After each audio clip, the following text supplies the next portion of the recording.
Shabbat Shalom. You know, as I was thinking this morning, as I was getting dressed, and I put this ring on my finger, and it is a sign that I am a married man. Is that correct?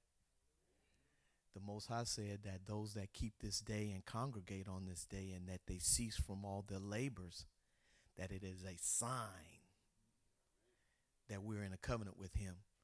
So I say hallelujah, hallelujah for all those that are here that are upholding the sign that we are in a covenant contract with the King of heaven and earth. So let's bless him before we pray by saying Barku et Yahweh. Barku et Yahweh Hamevarak. Barukata Yahweh Hamevarak le Elam Vayet. Barukata Yahweh Eloheinu Meleka Alam. Asher Bikar Banu Mako Hamayim Natan Lanu HaTorah. Barukata Yahweh Notan HaTorah. That is to say, blessed be Yahweh. Blessed be Yahweh, the blessed one. Blessed are you, Yahweh, the blessed one, for all eternity. Blessed are you, Yahweh, our Elohim, King of the universe, who selected us from all the peoples and gave us your Torah. Blessed are you, Yahweh, giver of the Torah. To our Elohim, our King, our provider, our sustainer, deliverer, our healer, our protector, our husband, the Elohim of Abraham, the Elohim of Yitzhak, and the Elohim of Israel, do we call upon you today, Master, on your set-apart day, the seventh day of the week, that you said that you rested, and that we shall also rest, and we shall have a set-apart congregation, and that we shall assemble together, O King. And we do this day, Master, out of fear and out of love and out of obedience to thy word. And once again, O King, we come before you with bowed head and humble hearts, asking and begging you, Master, to forgive us of our sins. Cleanse us of unrighteousness, O King, that our prayers be not hindered this morning, that you would lend ear to our cries, and that our supplications, Master, would come unto you, that they may pierce your ears, Master, and that you may look upon us with a pitiful eye. Master, that you may have mercy upon us as you have all week, that you have woken us up every morning, O King, and that you have shown us a new day. And we thank you, O King, that you have allowed us to assemble again today on your Sabbath, and that we may show ourselves faithful to you, and that we are thy servant and the sheep of thy pasture, and we hear thy voice, because you said in your word, O King, that your sheep hear your voice, and we hear, O Master, and we are obedient to thy word. And we thank you, O King. We thank you, and we ask that you would increase in us more fear of you, Master, that we shall not deviate from thy word. We thank you, O Master, that you have kept us, that you have healed us, that you have provided for us, strengthened our bodies, that you have provided shelter to shield us from the elements, and clothing to cover our nakedness, Master. We thank you for food that you have given us to sustain us. And we thank you for this life that you have given us, O King. And we ask that it will be pleasing unto you, and that the words of our mouth and the meditation of our heart will be pleasing to you and welcoming in thy sight. We are your people, O King. Look down upon us with favor this day. Look down upon us, Master, for we are gathered in the name of Yahweh, and we thank you, Master, for all that you have done for us and all that you shall do. And Master, as we have said before, if you do nothing else, you have done enough, and we thank you. We thank you that you have shown us your truth, that you have taken us out of idolatry, O King, and given us a chance, Master, that we may go into the eighth day and that we may inherit eternal life. We thank you for the leadership of this house. We ask that you would continue, Master, to feed them with your word, and that your word may go forth, and that your truth may be delivered to your people. We ask that you would show them and give us the words to say to those that want to assemble tomorrow and that are steeped in idolatry, Master, and that are steeped in paganism, O King, that you may give us the words to say to them that they may come back to you. For you said, if we come back to you, you shall return to us, O King. We thank you, Master, that you have kept our children as they have traversed throughout this land all week long, and that you have brought them home to us safely. We ask that you would continue to heal the sick, Master, them that may be assembled with us online today, that the distance may have been too far for them, O King, and that you would count them as part of this assembly. Master, we gather together in thy name, and we ask that you would continue to keep us and show us favor and have mercy upon us until we can meet here again. This is our prayer. Amen.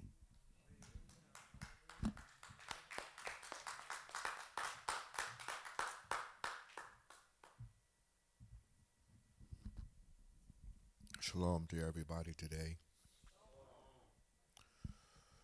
We're going to read from Tehillim, would be Psalms chapter 3 and chapter 4 today.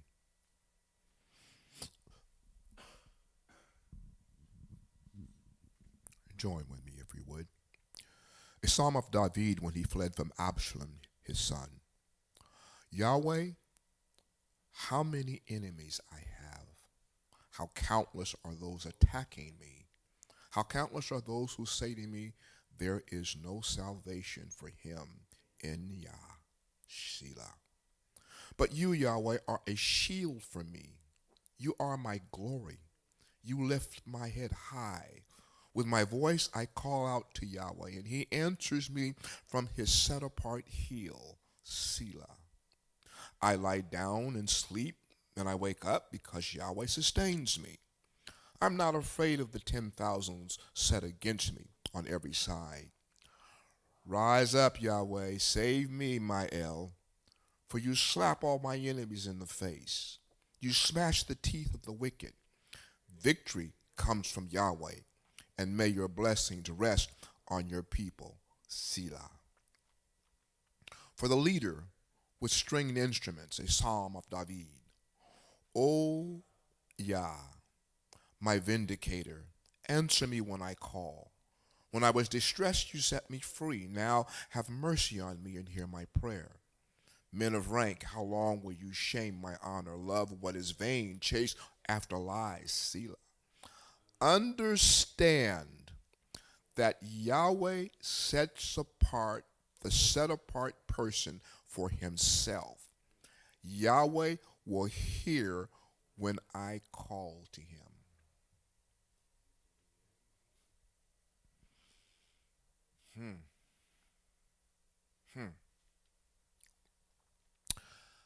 Let's read that again. Understand that Yahweh sets apart the set-apart person for himself. Yahweh will hear when I call to him.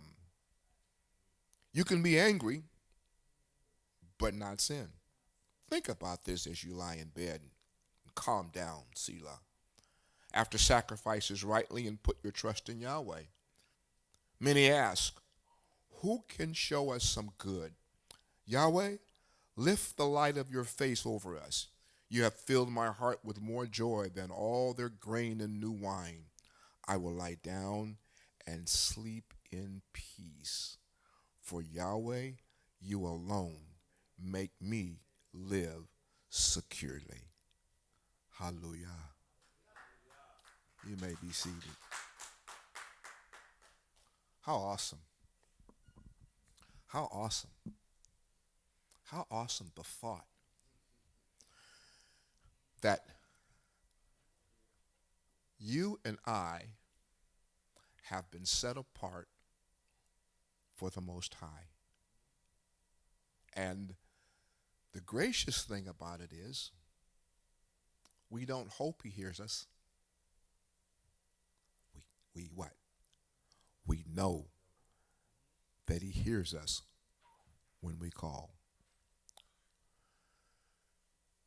Things in our world are going in the direction, and they are going according to the plan of the absolute Spirit who is in control of the universe. For Hebrew Israel, that should not be a strange thing. For the text says that the Hebrew people look for a sign. And when we see the signs, we're able to understand what's taking place in the universe. I was thinking this yesterday or last night. I'm going and listening and reading the news accounts of what's taking place in the Middle East. And I go, this is something that is not just affecting one group of people, This is affecting the whole world wide, period. When things happen that affect the whole world, we know that it's something that is being orchestrated by the will of the Most High El. Those who don't know him can't not recognize the judgment that is operating at this particular point in time, and by the time they wake up, it will be too late.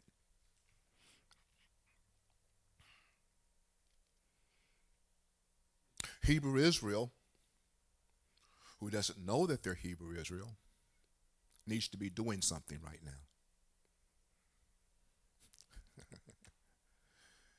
They need to be crying out in teshuvah and repentance to the Most High and turning back, that Joel might come into play, that they that call upon the name of Yahweh shall be delivered. There is no deliverance outside of his ability to deliver.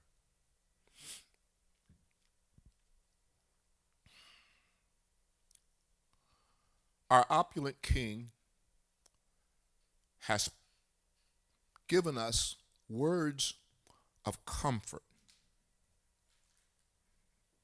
Once I was young. Now I am old. I have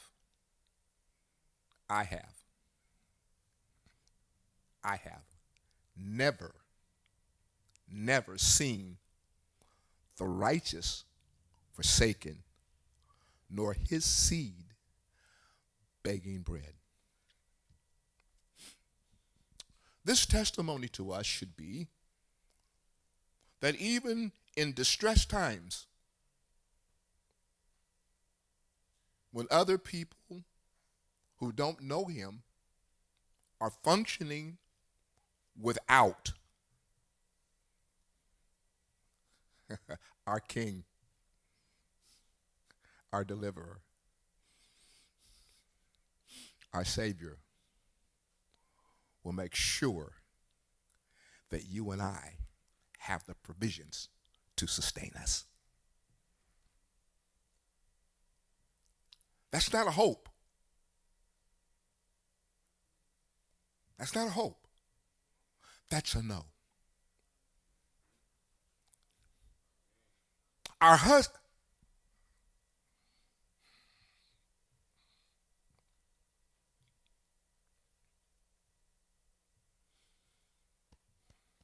husband will make sure that his wife is cared for.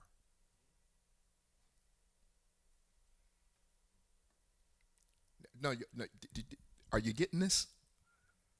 Our wife, our husband, Yahweh, will make sure that righteous Israel, in times of distress, will be taken care of.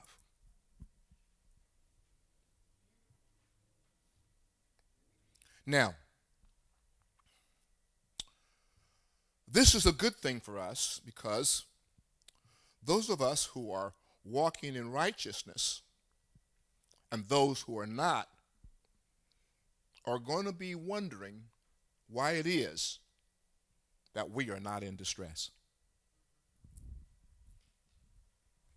They don't want to know, why are you doing so well and we're not? And if it takes all this just to wake them up, so be it.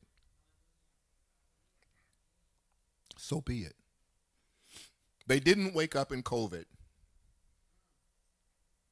But maybe when there's a famine and food is really scarce,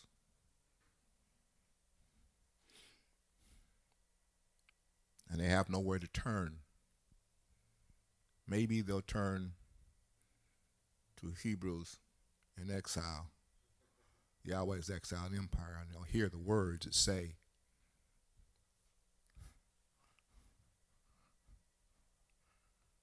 understand that Yahweh has set apart the set apart people for himself, and he hears us when we call.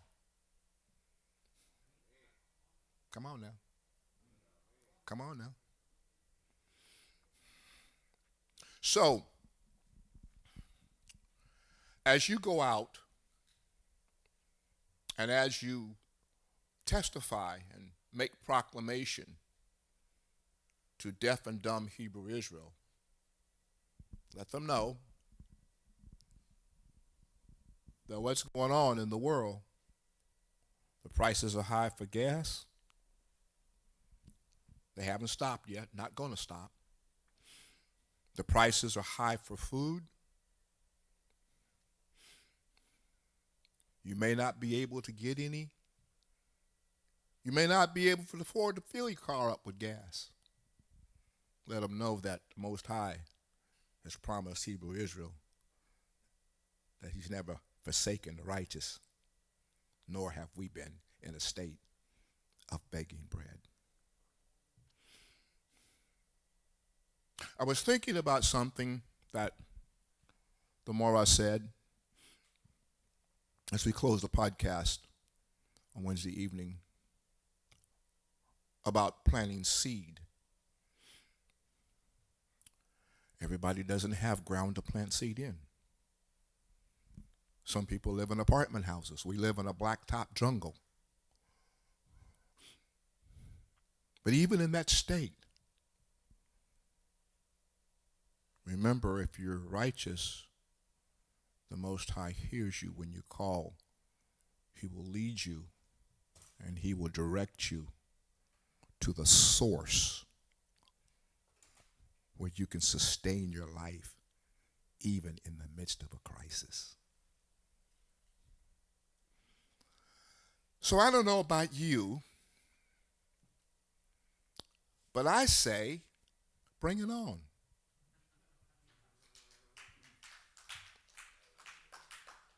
Bring it on. And I'm going to sign off and yield the floor to my Moray, and I'm going to say this.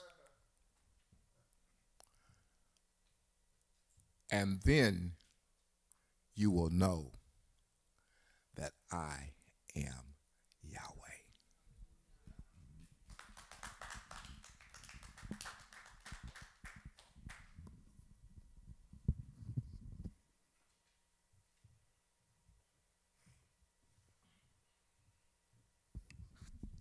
Hi.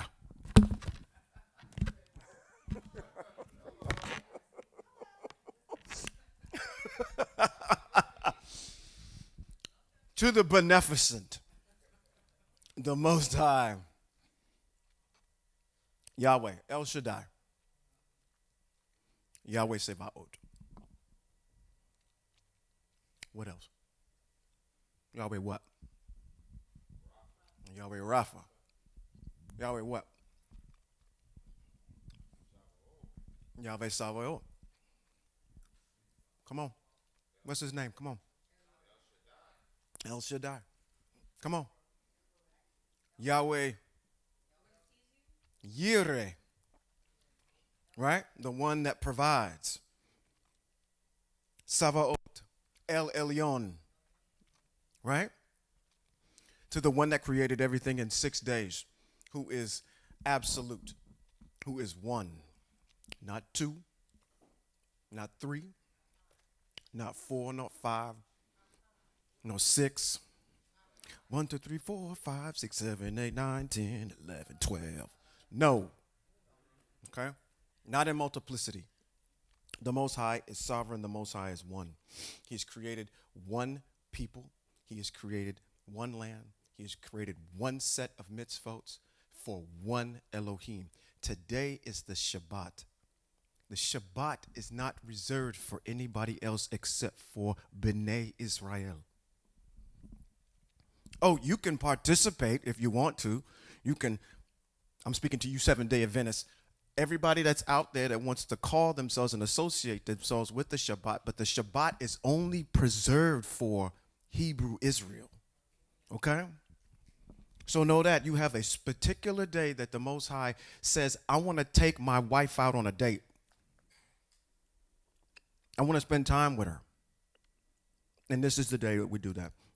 So to the beneficent, the Most High Yahweh, I say thank you for allowing me to be here today with all of you. For those of you that are joining us by way of the stream, for those who do not have a congregation that is close by, that is feasible to you for you to attend, for those of you that are observing the mitzvot that are germane to what?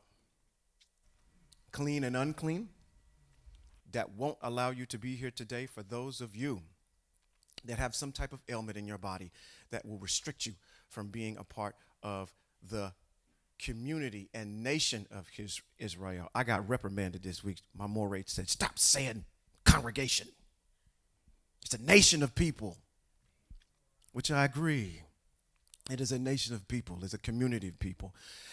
So for all of those that could not be here today, Shabbat Shalom to all of you. For those of you that have created excuses and put your feelings in front of everything else instead of enjoying the Most High's day that he set apart for you, I direct you to Vayikra chapter number 23. Read that, okay? It's between you and the Most High. We did a teaching on that already.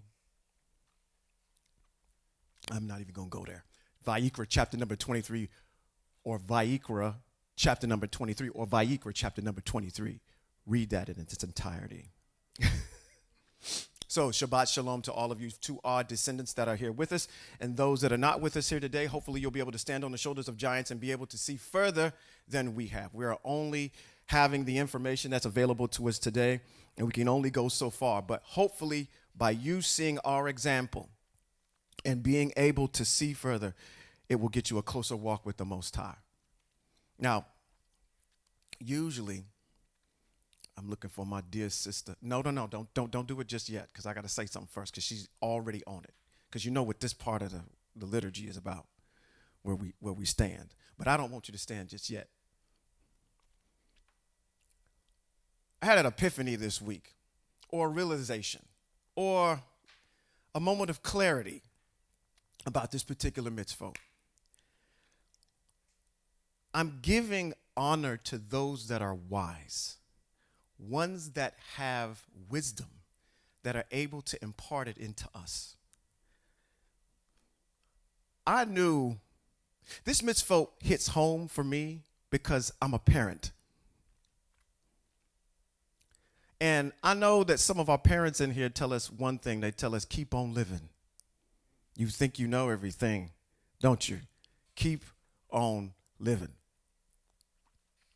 And at my age, in my adolescence, and as a young adult, I thought I knew what I knew at that time, and I was the most wisest person on the face of the planet. And it wasn't until that I got kids where I started saying, listen, I've walked down that road already that you're getting ready to walk down, okay? If you want to go ahead and do it, you go ahead and do it. But I'm telling you, I'm giving you fair warning as to what is getting ready to happen. Keep on living, okay? You'll find out. So when I sit at the feet of someone that is an elder or someone who has wisdom, I take heed to what they're saying. I don't blow it off. There's another level that's in there because I have experiential knowledge with this now, because I'm imparting information and wisdom into another generation. Okay? So it is very important in Hebrew Israel that we honor those who have wisdom, that has treaded the path before us. We'll be able to say, hey, listen, we saw that back in Mitzrayim. You don't want to do that, because it will wind up having us be disjointed. Our community will be broken in half. We won't have a family. We won't have the Most High. We'll be in exile like we are now. Okay? Maybe if we would have listened to those elders, we may have still be in the land. So, with that being said, in Vayikra chapter number 32, verse what? Nah, I'm glad y'all listening, right? Vayikra chapter 19, verse 32. My Hebrews are with me today. I'm just going to start throwing out stuff to see if y'all catch it. Okay? You caught it? You still ain't caught it. Unless this whole entire row is sitting down, which is good. Stand to your feet. We are going to honor the mitzvot. That can be found where? Vayikra, which is Leviticus, chapter number 19, verse 32. That says, what? You are to stand, what? In the presence of those that have what? Gray hair. We're giving honor. If you got gray hair, what are you doing standing up? You got gray hair. If you color your gray hair, sit down. Okay? So we're going to stand and give honor to those that have gray hair and honor the mitzvot on the day of the Shabbat. Turn to the person closest to you. Look them in the eye. This is easy. You're going to look at this whole entire side over here. Everybody just turn and look at this whole entire side over here and say, Shabbat Shalom. Very good.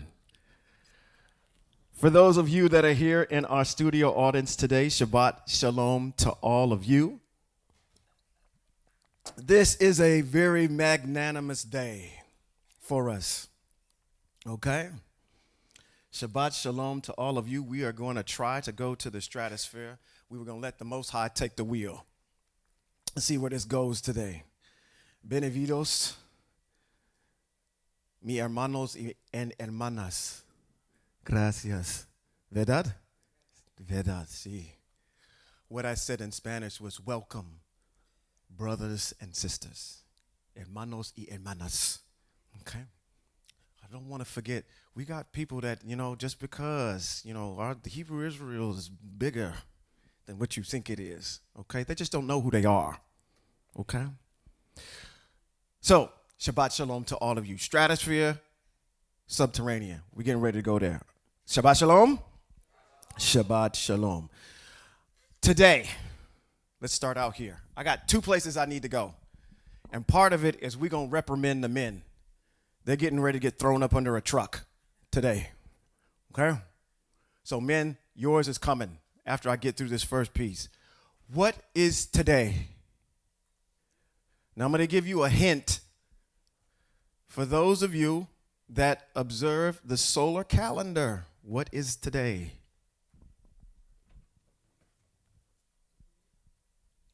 I heard it. Somebody murmured it under their breath. What'd you say? It's the new year. Today is the new year. What else is today? The Sabbath. That's two of them. You got four of them to hit. What else is today? I heard it. The first of what? Spring.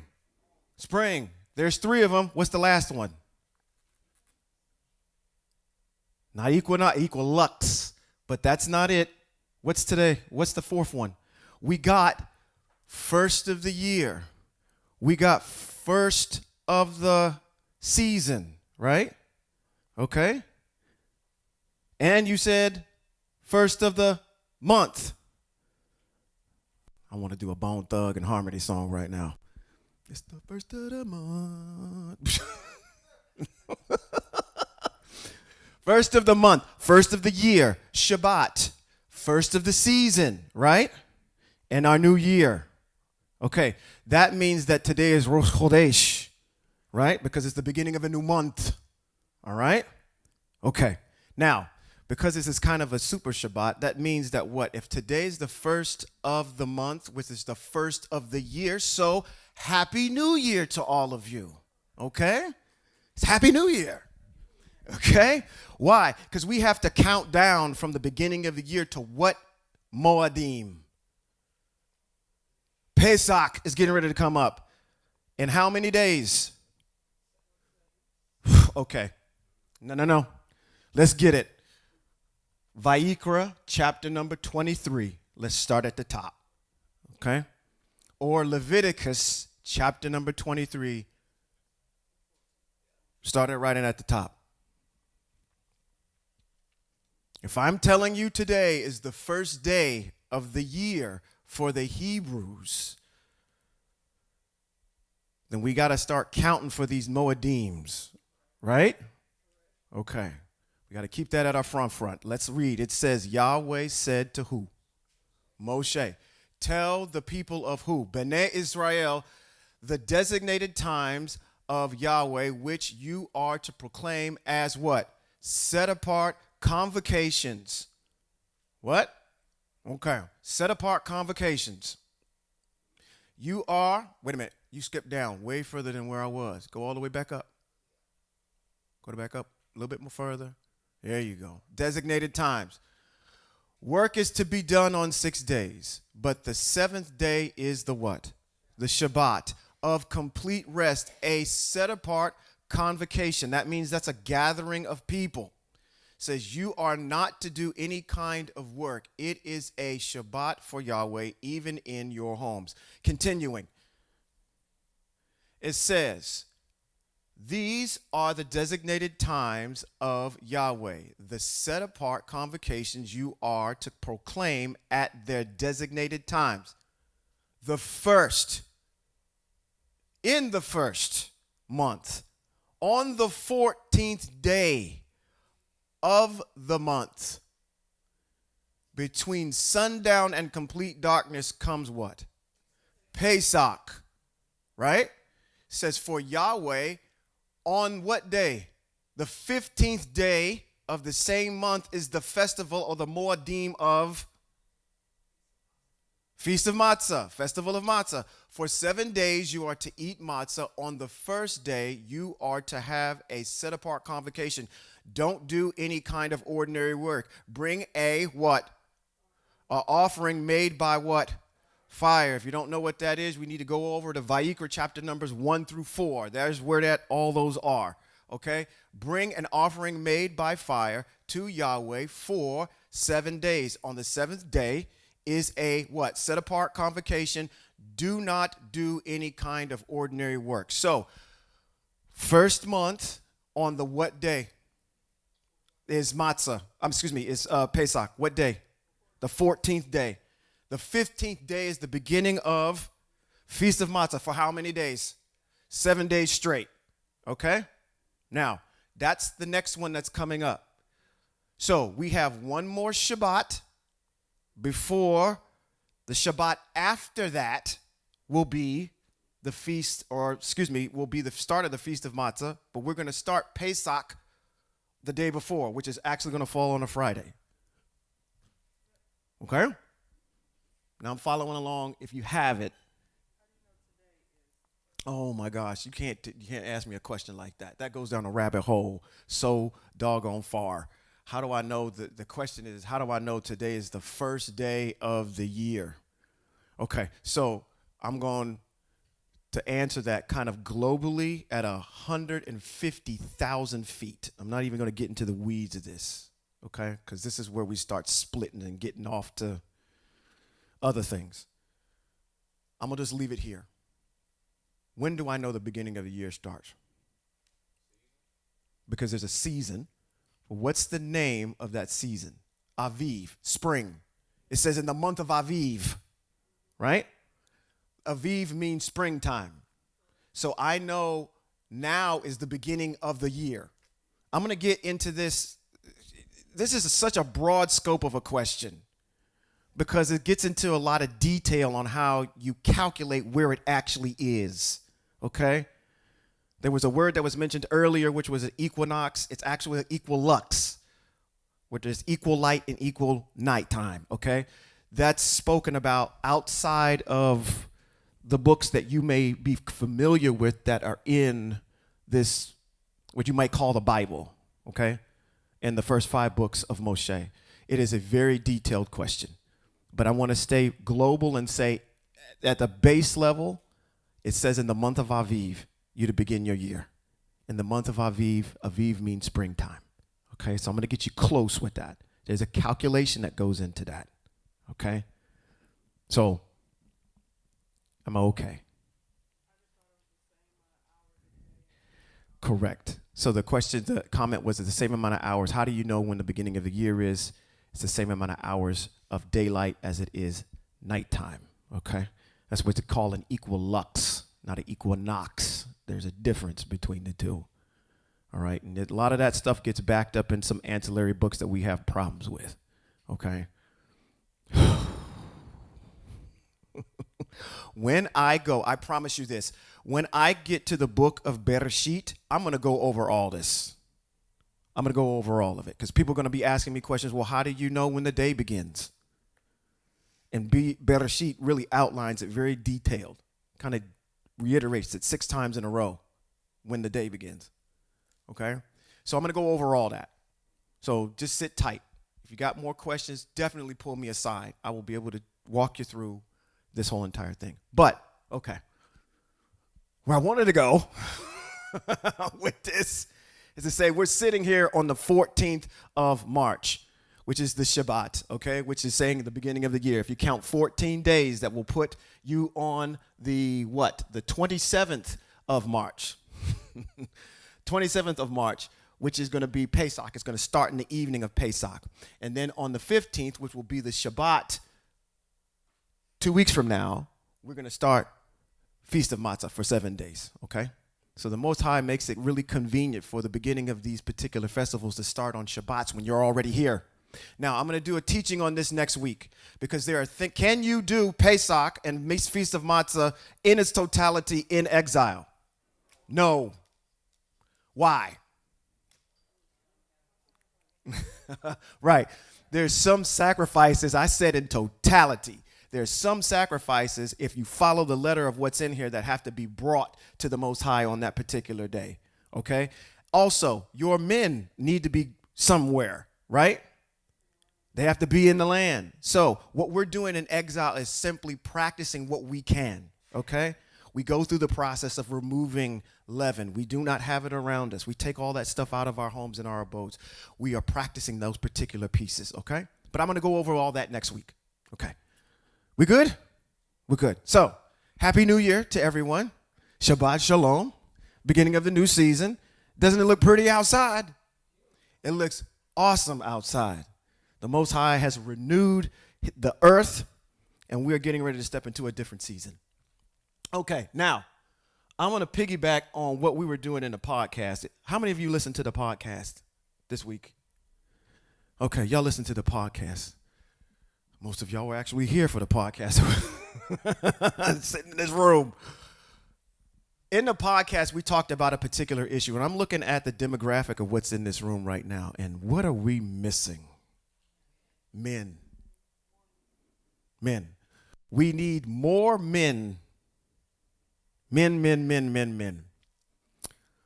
A comment that I had made in the podcast was that men need to understand how important they are and their connection to the Most High is. You carry the covenant of the Most High in your flesh. You carry the contract between the Most High and Hebrew Israel in your flesh. Okay? You are very important to the Most High. And the question at the table becomes one of, why aren't the men here? Why do you think the men aren't here? Why does this appeal more to women than it does to men? Emotions. What else? There's no wrong answer. I'm trying to get you guys involved. You over here, abarrido. Getting ready to fall asleep. It means boring. What else? Upbringing. See, the Christian church has this issue too. There are no men over there either. They're defecting out of congregations at a good clip. What was said in the podcast was this. This was my postulation. I said the reason why the men aren't here is because individuals that stand on stage and pontificate every single Sunday are not giving you a message that appeals to men. It appeals to your emotions. Think about what happens up there. I'm going to get up there, I'm going to pull a couple of verses out, and then I'm going to relate it to whatever pop cultural issue is going on to today. get you emotionally riled up so you get into an emotional orgasm. You know how I'm going to get you there? I'm going to get you there because I've got a set of musicians over there that know how to play tritones, that know how to play minor 7 flat 5 chords, who know how to do 3 6 2 5 1 chords, progressions that will make all that emotion come out of you. You know why? Because I know how to do it. All I can do is sit up there and say, God, God, and then end up having these chord structures up behind me to pull that out of you, all that emotion. Men don't click that way. That appeals to an emotional gender, which are more women. Who is up there championing the pastor the whole entire time? The women. The men are not engaged because it is not a teaching that appeals to where a man is. Structure, discipline, boom, boom, boom, boom, boom, protocol, right?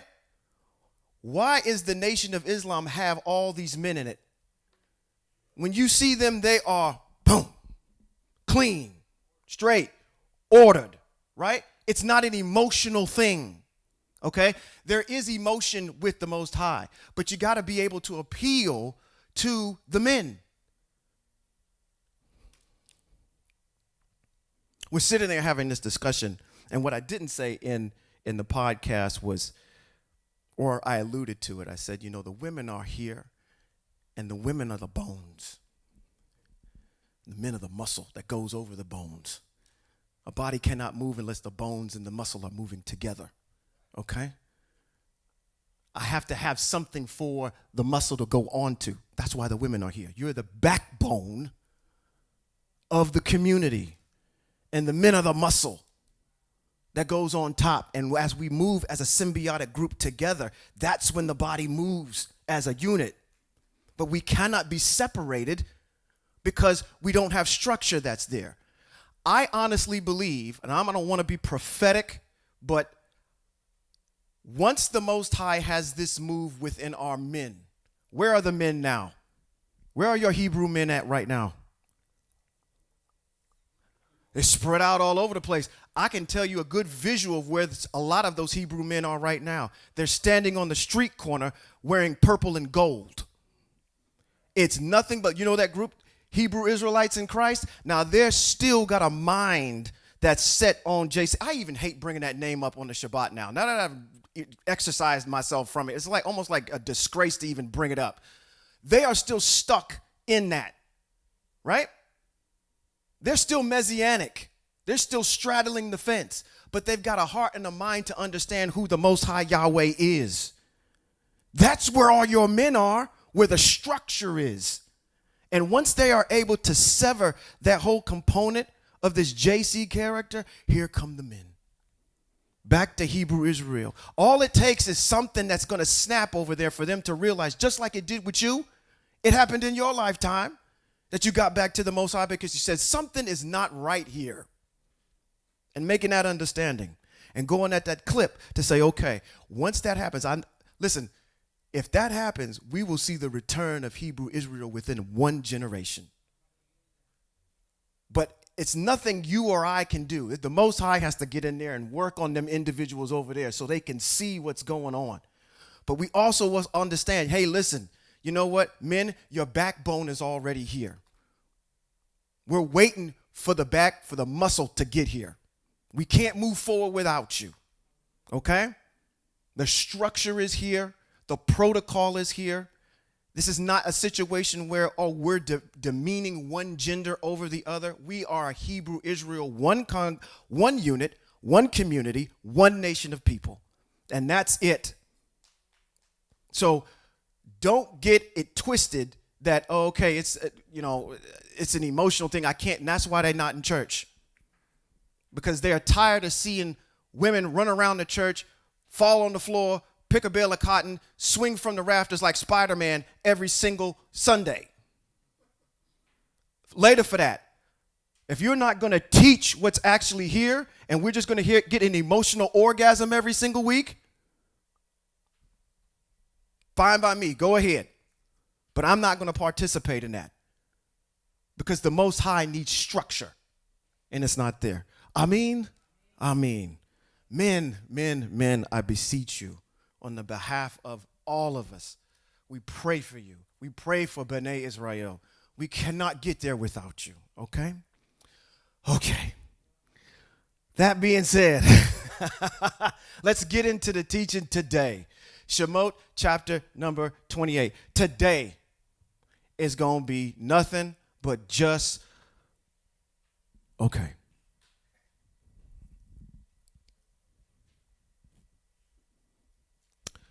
The young people use a word. Correct me if I'm wrong. I don't want to actually want to look at my son's face when I actually say this, because I usually embarrass them all the time. We're going to learn about what they call them young people call a drip. He said, sit down. The young people use, see, I'm old enough where I can say, you know what, the young people, I'm almost 50 years old. The young people up here using this word called a drip. What's a drip? See, you don't even know what a drip is. What's a drip? Drip, somebody said jewelry. Drip is your whole entire, yeah, what your fit look like. We're doing a fit check today.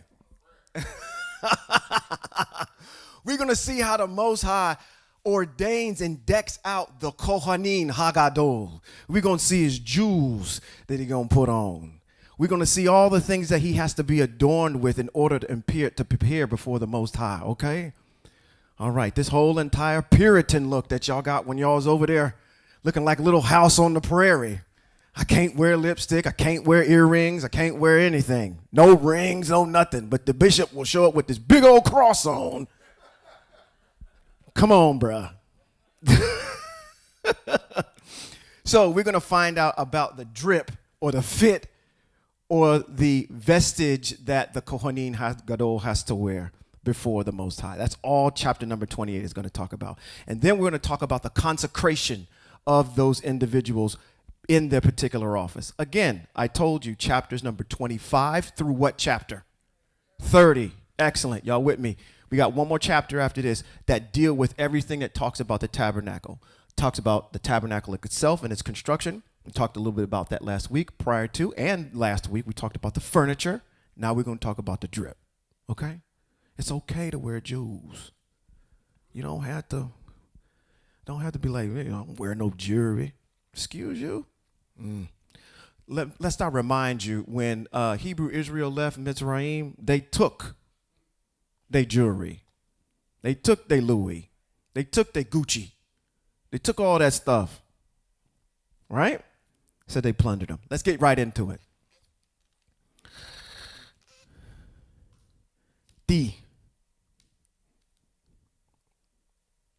Say. Chapter number 28. You are to summon who? Aharon, your brother, Aharon and his sons, to come from among the people of Israel to you, so that they can serve me as what? Kohanim. Now the priests. Aharon and his sons, who? Nadav, Avihu, Eleazar, and Itamar. For extra credit, Mores, you're not allowed to answer. Morah, you're not allowed to answer. Which one of these individuals died? Two of them. Which two? I said my Moreh. Come on. Simon says, out of these four individuals, Nadav, Avihu, Eleazar, and Itamar, how many of them died because of something of good intention? Two. Which two? You say Eleazar and Itamar. Anybody else? And I told my Mores to be quiet. No. My Mores are looking at y'all like, okay, does everybody else got another answer? Okay, I'm saying we got Nadav and who? You're saying Nadav and Eleazar? What else? Anybody else got another combo? I got Nadav and Avihu in the front. Okay. So I got Nadav and Avihu, Nadav and Eleazar, and then I've got Eleazar and Itamar as an answer. Which one is right? Out of the three, one of them is right. Which one is right? Okay, I'm going to let my Mores answer this one. Which one's right, Mores? It's the first two, Nadav and Avihu.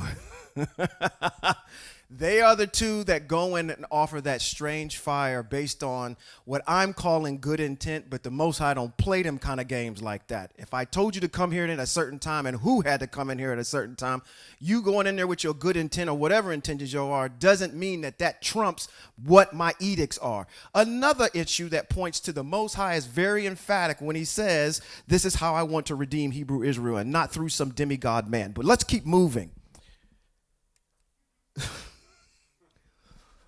Boom, I got to get him. When I see that, when I see his chin dumped down, I'm going to crack him. All right. You are to make for your brother Aharon garments set apart for serving El, expressing dignity and splendor. Speak to all the craftsmen to whom I have given the spirit of wisdom, and have them make Aharon's garments to set him apart for me, so that he can serve me in the office of Kohanim. Verse 4, the garments they are to make are these. Okay, let's go. And I apologize if this is a little small. Oh boy, did I not? Oh, that's why it's not on this slide. It's not on this one. Let's go here. Bop. Okay, that's not very big. Try to blow my man up here a little bit. Okay. Let me pull this one up to the front a little bit so you can see it. Can everybody see it okay? And I'm going to turn it that way for you guys on stage left. Okay. All right. Okay. And I see all my mores scattered around throughout the community here. So help your neighbor if they're a little confused as to what I'm reading off. I'm going to try to point to it as we go on. Let's go back to the top of verse 4. It says, the garments they are to make are these: the breastplate, okay, the ritual vest, which goes underneath it. It says the robe, which is underneath here. And what else? What's the last one there? The checkered tunic. No, actually, not a couple more. The checkered tunic, the turban, and the sash. Okay? That's what he's supposed to have. They are to make set-apart garments for your brother Aharon and his sons so they can serve me in the office of Kohanim. They are to use, here we go with the Most High's favorite colors again. Blue, what else? Gold, purple, and scarlet yarn, and fine linen. So we've got gold, blue, purple, and scarlet yarn, and fine linen. 5. So when we show up, oh, never mind, with all these different colors, we've got squared away. We're good. All right, let's keep moving. They are to make the ritual vest of gold, of blue, purple, and scarlet yarn, and finely woven linen crafted by a skilled artisan. Attached to its front and back edges are to be the shoulder pieces that can be fastened together. Its decorated belt, if we can see that, there's a belt on there, but it's not really that decorated, but okay. The decorated belt is to be of the same workmanship of the materials: gold, blue, purple, and scarlet yarn, and finely woven linen. Take 2 onyx stones and engrave on them the names of the sons of Israel. 6 of their names on one stone, and the 6 remaining names on the other. In the order of their birth. Now, where are we going to find that at? You got to go all the way back to Bereshit, okay? So you'll find out who, okay, let's just give you one pop quiz question. Who was Yaakov's wife that he married first out of the 4? Because he had 4 wives. Leah. was one of them, right? Do you know the names of the other three? Leah, Bilhah, Zilpah, and who else? The one he really, really liked. Rachel, okay? All right. That's the one he really wanted. He worked those extra years for her. Y'all remember that whole entire thing? Don't worry. When we go back through Bereshit, we're going to go through all of that, okay? Where do we leave off? 11, 10, 11. Let's go to 11. It says, an engraver should engrave the names on the names of the sons of Israel on the two stones as he would engrave a seal. Mount the stones in gold settings and put the two stones on the shoulder pieces of the vest as stones calling to the mind the sons of Israel. Aharon is to carry their names before Eya Asher Eya on his two shoulders as a reminder. So there's two stones that are sitting on, you can't see them, they're really, really small. It's right here. It's got a pointing to this Exodus or Shemote chapter number 28, verse 9. It's talking about those two pieces right in there. Okay? 13, make gold squares and two chains. Never mind. I'm sorry. I am bad. I am really bad. Maury, go sit down. Make gold squares and two chains of pure gold, twisted like cords. Attach the cord-like chains to the squares. Make a breastplate for judging. The breastplate for judging. Have it crafted by a skilled artisan. Make it like the work of the ritual vest. Make it of gold, blue, purple, and scarlet yarn, and finely woven linen. When folded double, it is to be a square, a handspan by a handspan.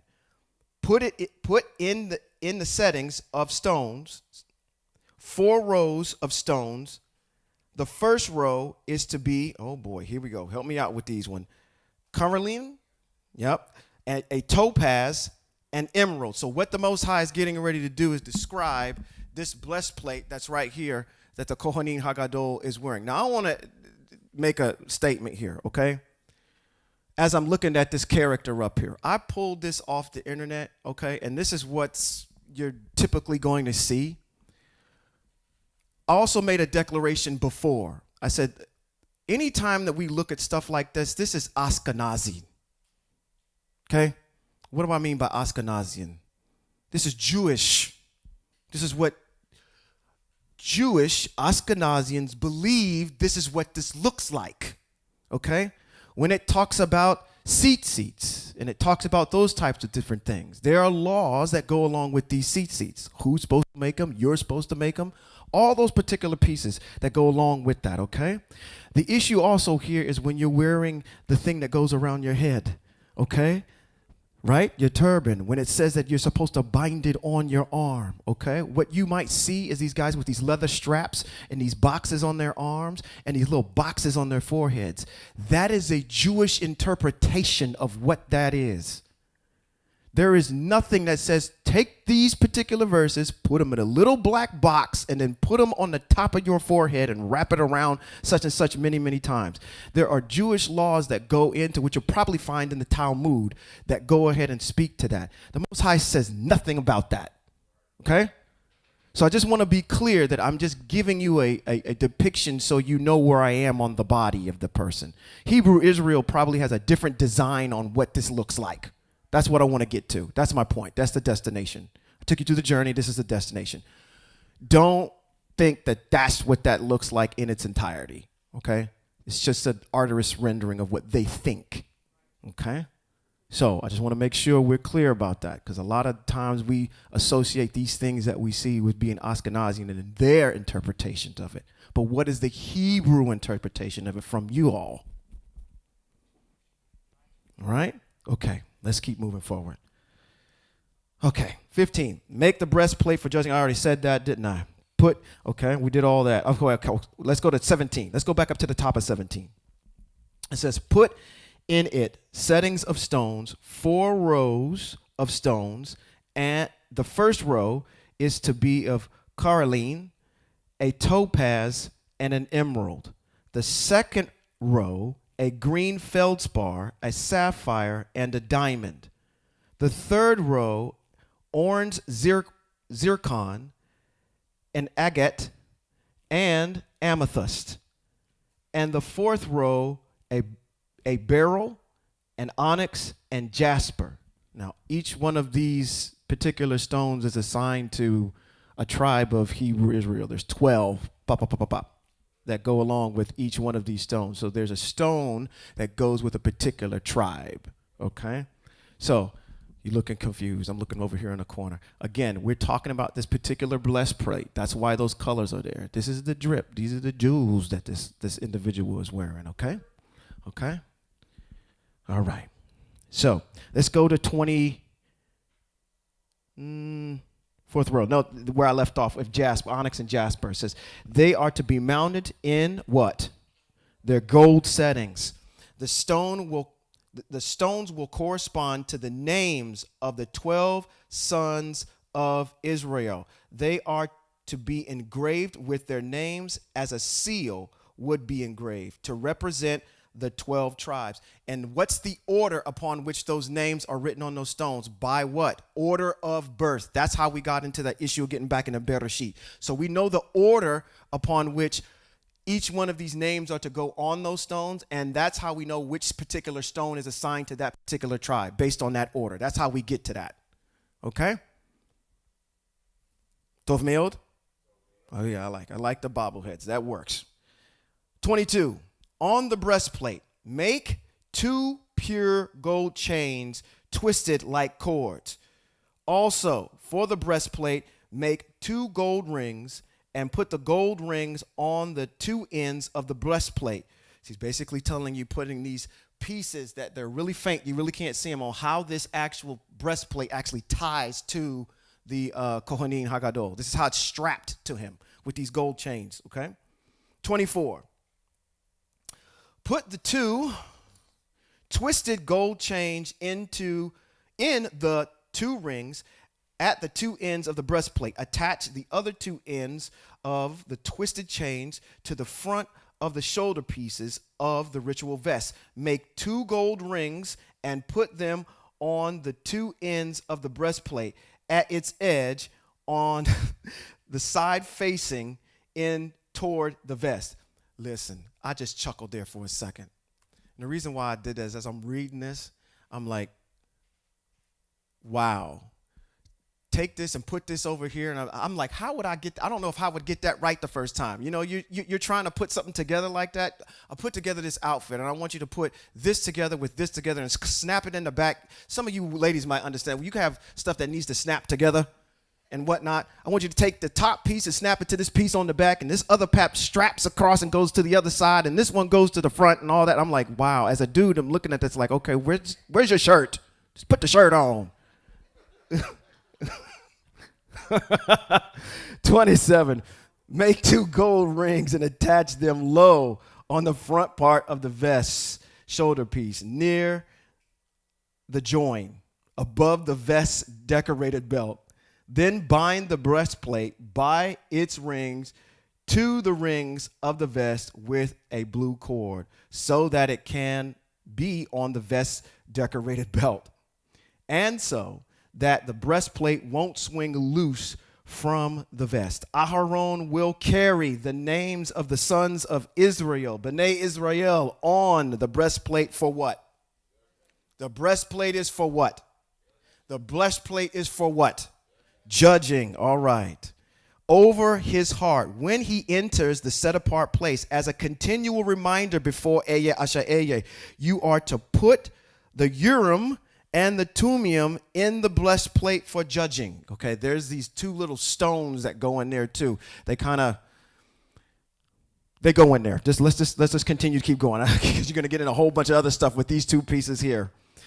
So in the breastplate for judging, they will be over the Aharon's heart when he goes into the presence of Eye Asher Eye. Thus, Aharon will always have the means for making decisions for the people of Israel over his heart when he is in the presence of Eya Asher Eya.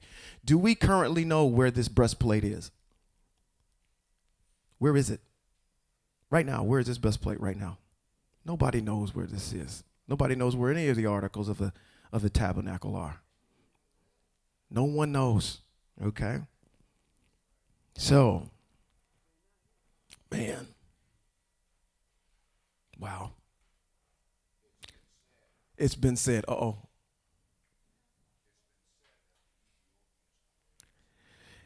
The comment is that it's been said that the Ethiopians know where those particular pieces are. Speculation. But what we can glean is that nobody knows emphatically where they are. Okay? And we need to have those in order to matriculate. Okay? So there's a component that's there. Where we leave off? 31? 31. I think we left off at 31, right? Let's pick it up at 31. You are to make the robe for the ritual vest entirely of blue. Can everybody see that robe that's here? It's just, again, an artist's depiction of what they think. It is to have an opening for the head in the middle. Around the opening is to be a border woven like the neck of a coat of mail, so that it won't tear. On its bottom hem make pomegranates of blue, purple, and scarlet, and put them all the way around.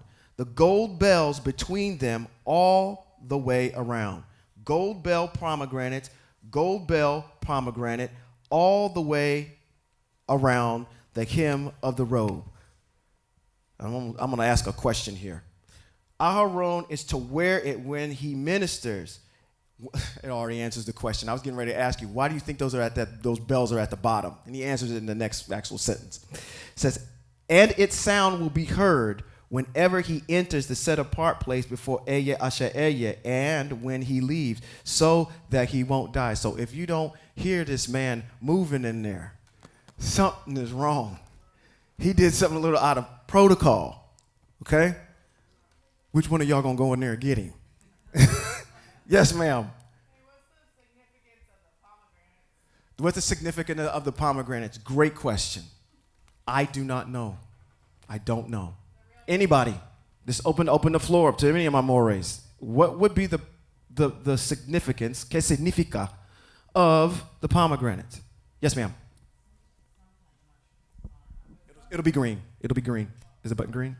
Sometimes it's said the many seeds is like the representing the multiplication or the reappropriation of Israel. Mm-hmm. Seeds inside of a pomegranate. Seeds inside of a pomegranate. Yeah, the reappropriation of Hebrew Israel. Okay. Okay. Okay. All right. Great. Hey, put this in the bag of questions that when you get back in the land and teaching is actually there, you can ask that. Okay, you get a definite answer then. Yes, ma'am. Mm-hmm.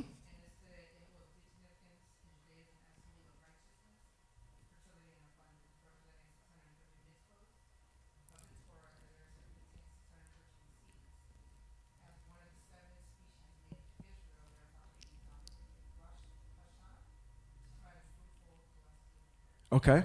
So they're making a lot of correlations to, again, the seeds and the mitzvot and all those particular things. I'm going to pull a page out of my Moray's book. He tells me this all the time. He say, listen, I'm getting stuck on something. And my Moray will say this. Where the text is silent is where you also need to be silent as well. Okay? So if it don't say what they're for, or why, other than the fact that we just read those bells are for him to understand that he's still moving in there, I don't know.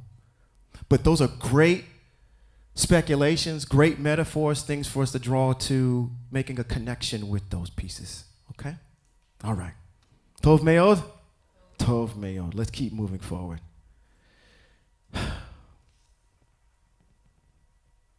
36.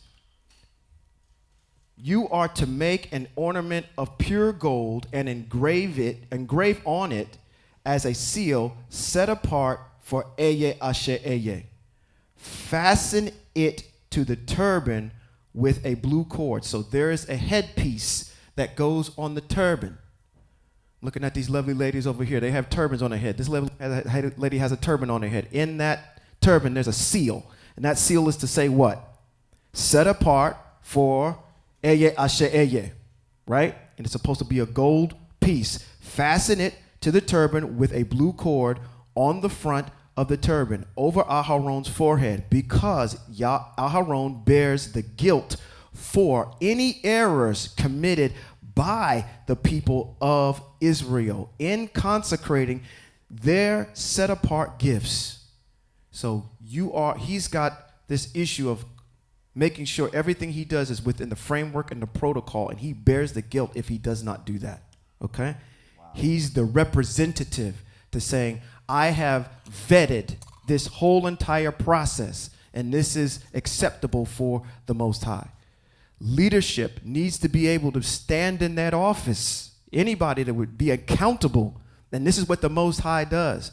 Don't think that the Most High is not going to make leaders. See, I keep going across the street because his chin is sitting right there. You cannot make your leaders non-accountable. Okay? You cowering and not asking questions and just going with the flow is not making them accountable for what's in that text. Your silence is keeping you in bondage. Okay? The Most High establishes accountability for the Kohanim Hagadol here.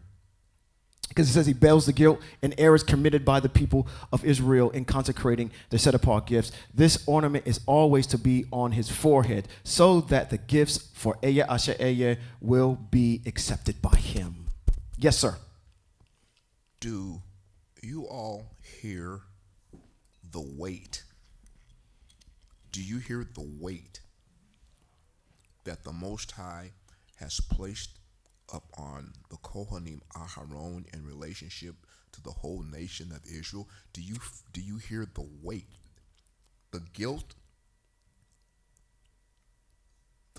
of the people of Israel, errors committed by them? Your leadership, if your leadership understands the relationship and the position that they're carrying when they stand before you, the weight of the congregation and the guilt of their error is upon him. And if that's the case, he cannot be culpable in your error. Because if he's culpable in your error, if Moshe is culpable in the errors of Hebrew Israel, when he goes before the Most High in the presence of the Most High, they're going to drag him out of there. Pretty much. Absolutely.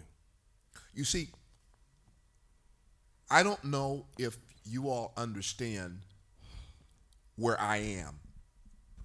I don't know if you understand where I am. I don't know if you understand how I feel being the senior representative of this house in relationship to what goes on and what comes from the front part of this building.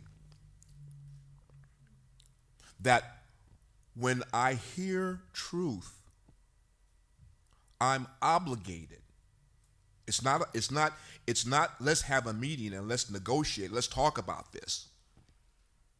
When the Most High informs me of something that is designated, that's true through his word, and I'm standing in front of you, I am obligated to tell you that truth, whether you like it or not, whether you stay or go. The question is going to be, for me, what did the Most High say? Moshe did not have the opportunity to debate and argue with the Most High over what he said. There's no discussion. Right. There's no discussion. That's heavy. That's heavy. Yep. A nation of people rests on your shoulders. Your life is being presented in the hands of the person that's standing in front of you delivering the words of the Most High. Your life and what comes out of his mouth is coming into you. These words shall be life to you. If those are misrepresented in any way, shape, or form, Maury Appleton, if Yes. we do that,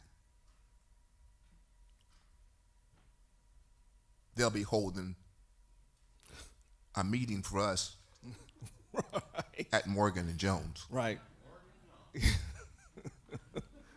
And I know 100%.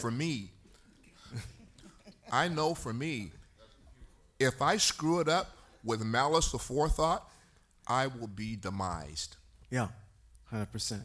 And it won't be over time. The Most High, I believe that if I screw that up, the Most High would immediately take me out. 100%. I'm trying to emphasize to you all the weight of leadership. And people want to be a leader, but they don't understand the weight that's upon a person that's standing in that position. No. 100%. 100%. Yes, ma'am.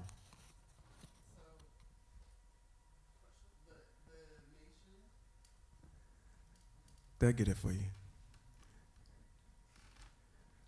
Because I want to add to what he's saying here. Yes, ma'am. So the nation that Aharon was over, the nation of Israel, was how many millions? Oh, Because several million. He's carrying the weight of several Million people. Yeah. in the presence of the Most High. Yeah. Okay. Okay. That was it. That was my brain trying to wrap around. Listen, That's all. it's hard for us to fathom kind of that idea because you live in a country where your leader is not accountable to anything. Your leader can break the law and still be in a place of power. Your leader in Hebrew Israel cannot break the law and not be accountable. There will be no trial. There will be none of that. What do they say in the Caribbean? None of that. There won't be none of that going on. Okay? So it's a little bit of a hard concept for us because of the fact that we live in a country that doesn't work. Okay? But just know in Hebrew Israel, your leaders are accountable. And even at the end of the day, as I stand here before you, I stand here not with a haughty spirit or a spirit that says that I know it all. Trust me, there are plenty of times that I have made mistakes on this stage, and the very next time, because you Hebrews are good about checking me for where I stand, y'all come right off of this stage and y'all will tell me, Moray, that wasn't right. Okay? And this is what we do. We reason together as Hebrews. We say, okay, you know what? You got your opinion, I got mine. This is what we're going to do.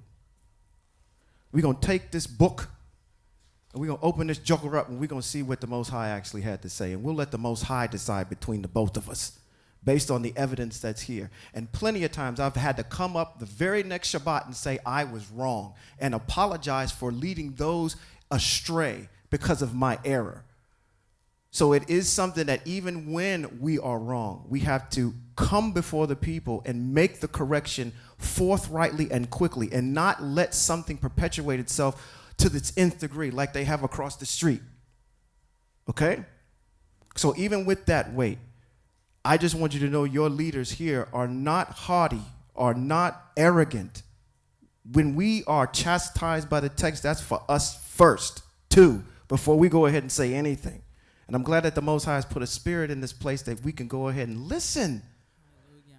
to whomever, women, even the children. Hey, Dad, you said something that I don't understand. You know what? You're right. Let me go correct that. Let me say something else to make it more of a transparency for everybody. You look like you're getting ready to say something, Maura.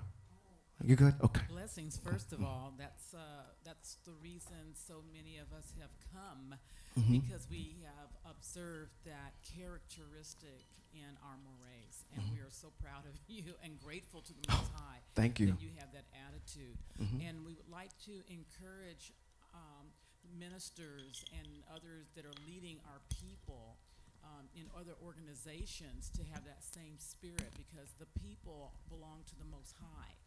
We are the Most High's people. So release our people, release the Most High's people, and you return, because the Most High wants to honor you. It is a big choice, but our mores here have made that choice. Some stayed and some went. Yep. But the Most High is righteous, so we encourage you to be brave and to lead the Most High's people. And we welcome you here to be a part of that leadership here. So bless you. Oh, thank you, thank you, thank you. Y'all can clap. That was beautiful. Okay. We good. Tov Mayo. I love my Hebrew family. Y'all are with me. Let's ride. 39. Shemote chapter number 28. Verse 39. You are to weave the checkered tunic of fine linen. Make a turban of fine linen, and make a belt the work of a weaver in colors. Likewise, for Aharon's sons, make tunics, sashes, and headgear expressingly dignity and splendor. With them clothe your brother Aharon and his sons, then anoint them. This is what we're getting ready to get into in the next chapter. Then anoint them, inaugurate them, and consecrate them, so they will be able to serve me in the office of Kohanim. Also, make for them linen shorts reaching from waist to thigh to cover their bare flesh. Aharon and his sons are to wear them when they go into the tent of meeting and when they approach the altar to minister in the set-apart place, so that they won't incur guilt and die. This is to be a perpetual regulation, both for him and for his descendants. Okay? All right. Moray, real quick. Yes. The Levites were not even able to participate in the receiving our sacrifices until Aharon blessed them. And I think that is so powerful, again, showing the magnitude of the high priest position. So even though these are the high priest's descendants, they cannot perform. Correct. And no one can perform. There's nobody but the Levites that can perform these duties. right? For our cleansing, except the tribe of Levite, and then ultimately the high priest on Yom Kippur. But the fact that the high priest, Aharon alone, not even Moshe, Aharon alone had to first anoint his own descendants in order to perform the task. Perform the task. So deep to me. Yep. Awesome. Okay. You guys have such these beautiful comments. Chapter number 29. This is where we're going to get into the anointing of these individuals in the office that they sit. Okay? So we're going to sign, seal, and deliver. All we learned about is how their clothes were made and how they were dressed. Now, obviously, we would need to know that they need to be washed. We're going to learn about this. There's a cleansing process that they need to do with their physical bodies before they go in there. But let's get into how they are consecrated. And that will take us on out to chapter number 30, which will start next week. It says, here is what you are to do to consecrate them for the ministry to me in the office of Kohanim, or Kohen. Take one young bull and 2 rams. Hebrew Israel, I want you to pay attention, okay? I'm looking at everybody in their eyes. I want to see everybody's eyes when I do this. I'm seeing now. I've checked everybody over here. I see yours. My wife's eyes are down. I'm going to get hers when she looks back up. Okay. I want everybody to watch for when the Most High says, bring a human. Okay. I want you to watch. Let's see if he ever says that. Because I'm looking at animals, not people. Okay? I just want to see when you guys across the street are making these analogies about this Hebrew text where this is a human. Okay? So, just pay attention. It says, in the office of Kohanim, take one young bull. Okay, it's not a guy. And 2 rams without defect. Also, matzah cakes mixed with olive oil, and matzah wafers spread with oil, all made from fine wheat flour. Put them together in a basket and present them in the basket along with the bull and the 2 rams. You know what I just got popped in my head? You know what would be awesome if what we did? I would really want to know how to make my own matzah one of these days. Instead of buying it in the store from Manischewitz, make my own. We should conduct a cooking class in here where we actually teach Hebrew Israel how to make these cakes that our people actually had. Might be a good idea. Okay, let's keep moving. It says, show the Aharon, but okay. It says, I'm in 4. 4. Show the Aharon, this is wrong. I just put this in here. Bring Aharon and his sons, I wrote it down incorrectly, to the entrance of the tent of meeting and wash them with water. Take the garments and put on Aharon the tunic, the robe for the ritual vest, the vest itself and the breastplate. Fasten the vest on him with its belt. Put the turban on his head and attach the set-apart ornament to the turban. Then take the anointing oil and anoint him by pouring it on his head.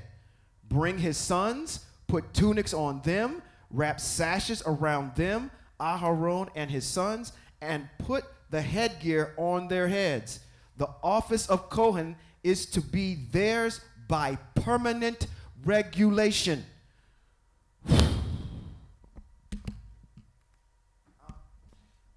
I'm trying to stay on the porch. You know what I mean by when I'm trying to stay on the porch? Mm-hmm. I'm trying not to go across the street.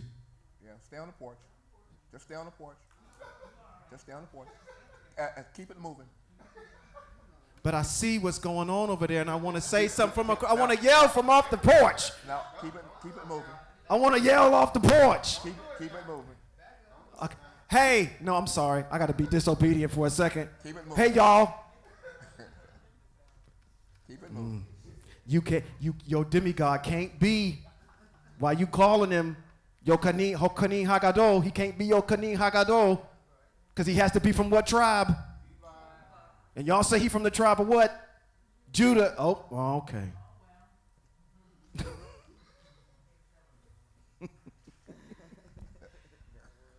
Stay on the porch, Moray. Come on, keep it moving. I'm sorry, I was disobedient. I'm sorry. Let's keep going. Where am I at? 10? Yes, you're 10. Bring the young bull to the front of the tent of meeting. Aharon and his sons are to lay their hands on the bull's head.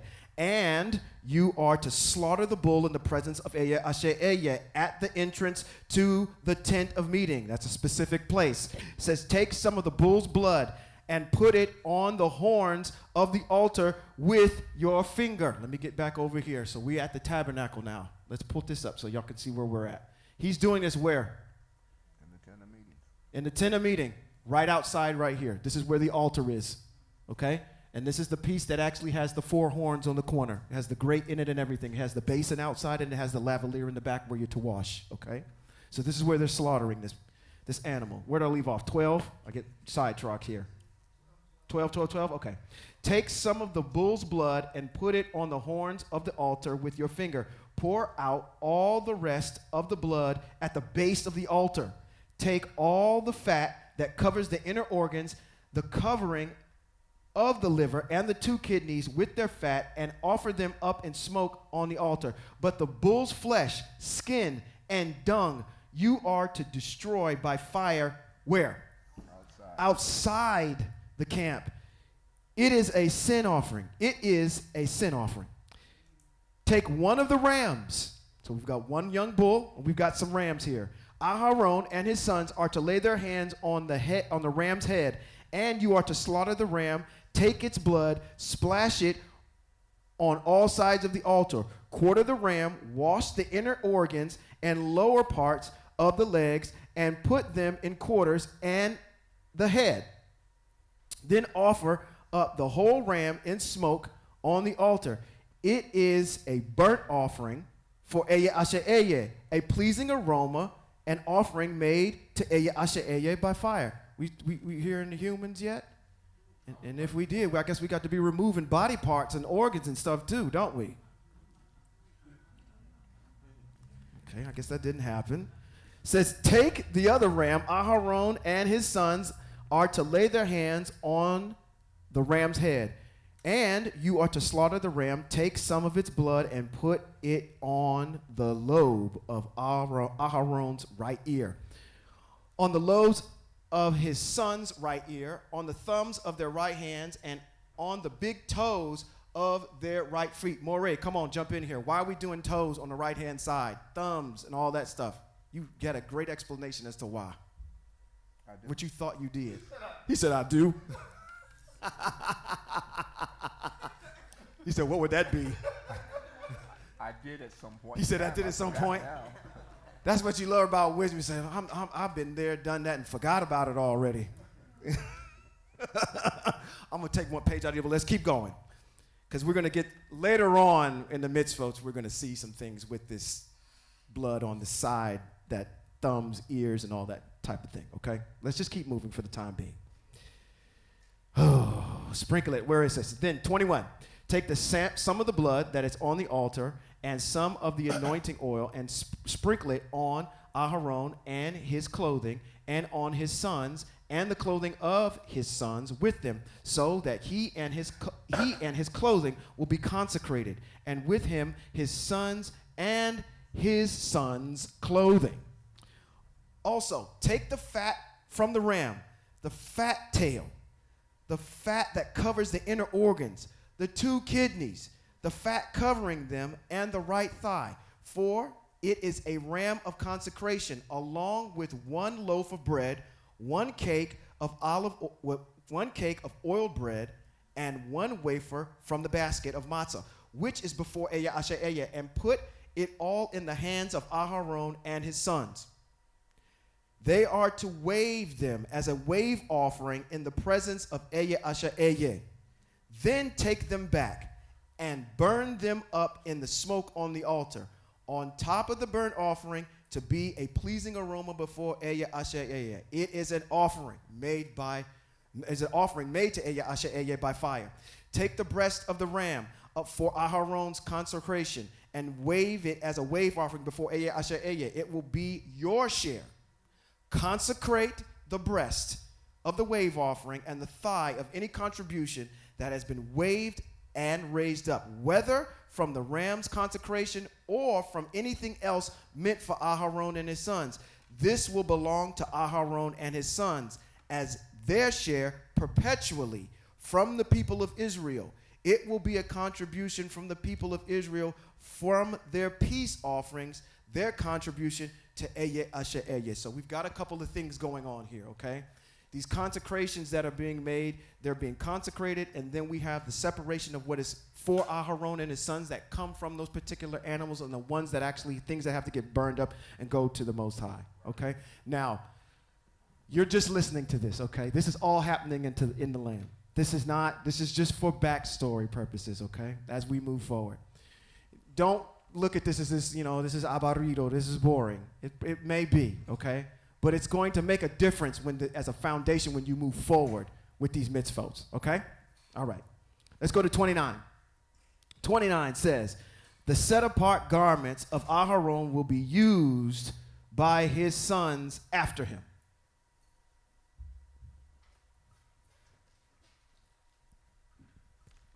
I guess I got to stay on the porch again. Y'all missed that too. The set-apart garments of Aharon will be used by his sons after him. You have to be from the tribe of Levi. Okay? They will be anointed and consecrated in them. The sons who become Kohanim in his place, who comes into the tent of meeting to serve in the set-apart place, is to wear them for how many days? 7 days. Take the ram of consecration and boil its meat in the set-apart place. Aharon and his sons will eat the ram's meat and the bread in the basket at the entrance to the tent of meeting. They are to eat the things with which atonement, excuse me, why did I say anointment? Atonement was made for them to inaugurate and consecrate them. No one else may eat this food because it is what? Set apart. If any of the meat for the consecration or any of the bread remains until morning, burn up what remains. It is not to be eaten because it is set apart.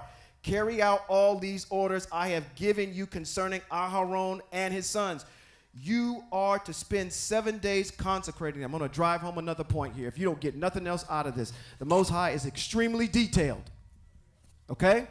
He doesn't leave things up to riddles and parables. He is extremely detailed.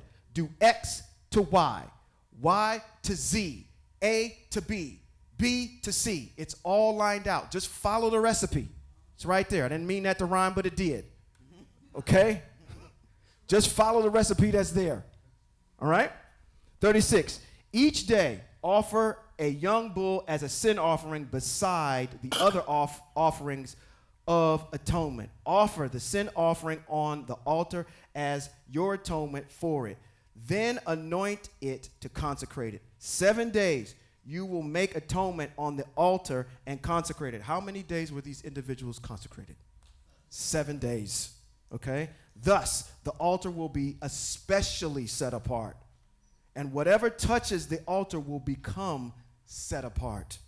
Now, this is what you are to offer on the altar. 2 lambs, a year old, regularly, every day. Can you do this in exile? No. Why? You do not have any of these articles of the tabernacle, nor are you in the land. Okay? Are they in play? Yes. Why? Because they're perpetual regulations, right? But you can't do them because it's specific to something that's there, okay? Shouldn't be tearing down the mitzvot by saying, okay, well, this is all, metaphorical stuff. No, it is really actual, a real thing. You just can't do them because you physically can't, right? Okay. You ready to jump in? Oh, you good. Okay, all right. Let's go back to 38 and pick it up and take it all the way to the end. I only got a couple more minutes. It says, now, this is what you are to offer on the altar. 2 lambs, a year old, regularly, every day. The 1 lamb you are to offer in the morning and the other lamb at dusk. With the 1 lamb, offer 2 quarts of finely ground flour mixed with 1 quart of 1 quart of oil. I always want to think of olive oil when I see oil. From pressed olives, along with 1 quart of wine as a drink offering. The other lamb you are to offer at dusk. Do it as with the morning grain. The drink offerings, it will be a pleasing aroma, an offering made to Yahweh by fire. Through all your generations. Okay, let me read that over again. Through some of your generations. Okay, so you do realize that you're Hebrew Israel, right? Okay, so you know that connection that we have to the Most High. You know that the covenant that the men carry, right? All that's written. It's Devarim chapter number 28. Start there and go backwards, okay? Through some of your generations. Okay, thank you. Through all of your generations. This is to be what? A regular burnt offering at the entrance to the tent of meeting before Eya Asher Eya. We can't do that because we're not in the land and we do not have that. Okay? Eya Asher Eya. There is where I will meet with you to speak with you. There I will meet with the people of Bnei Israel. And I underlined that in my notes here. So I'm going to read it again slow. I'm going to tell you what hit me. There is where I will meet with you to speak with you. There I will meet with the people of Israel. The Most High speaks to the collective of Hebrew Israel where? In the land. Out of that. Now, does the Most High speak to you individually? Absolutely. Okay?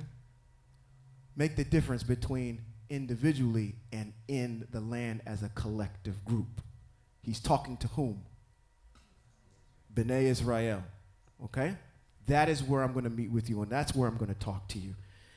And the place will be consecrated by my Shekinah or glory. I will consecrate the tent of meeting and the altar. Likewise, I will consecrate Aharon and his sons, serve me in the office of Kohen. Then I will live with the people of Israel and be their El. They will know that I am Eye Asher Eye, their El. Okay.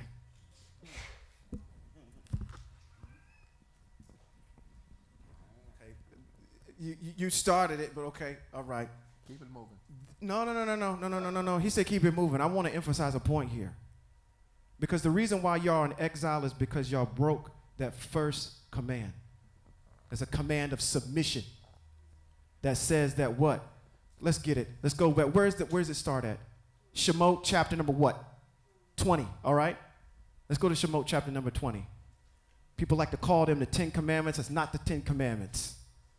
That is where the first 10 things that the Most High said to the Hebrew people before the people had said, hey, you're speaking too loud.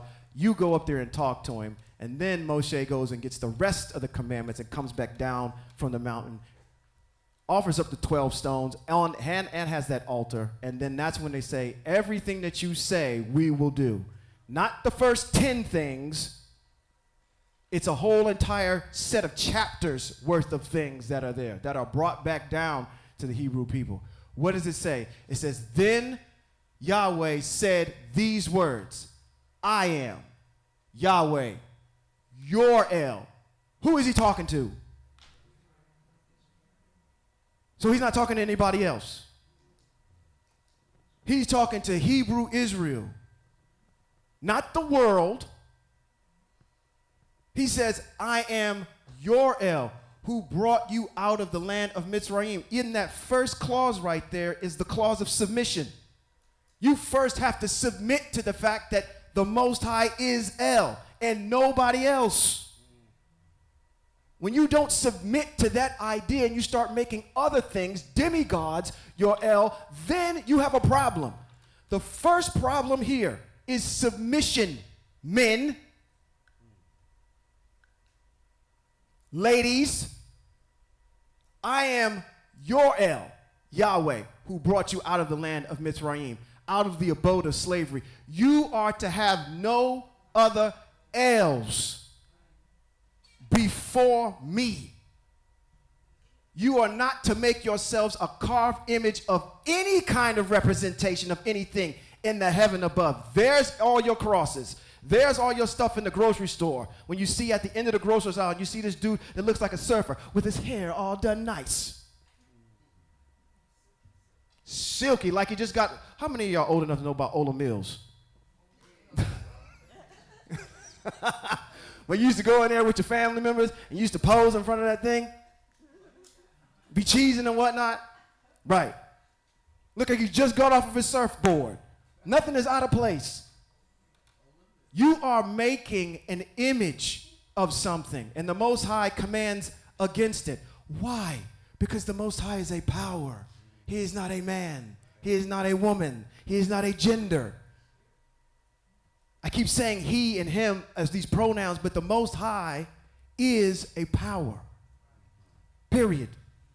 So it makes sense when the Most High says you are to have no other Els before me.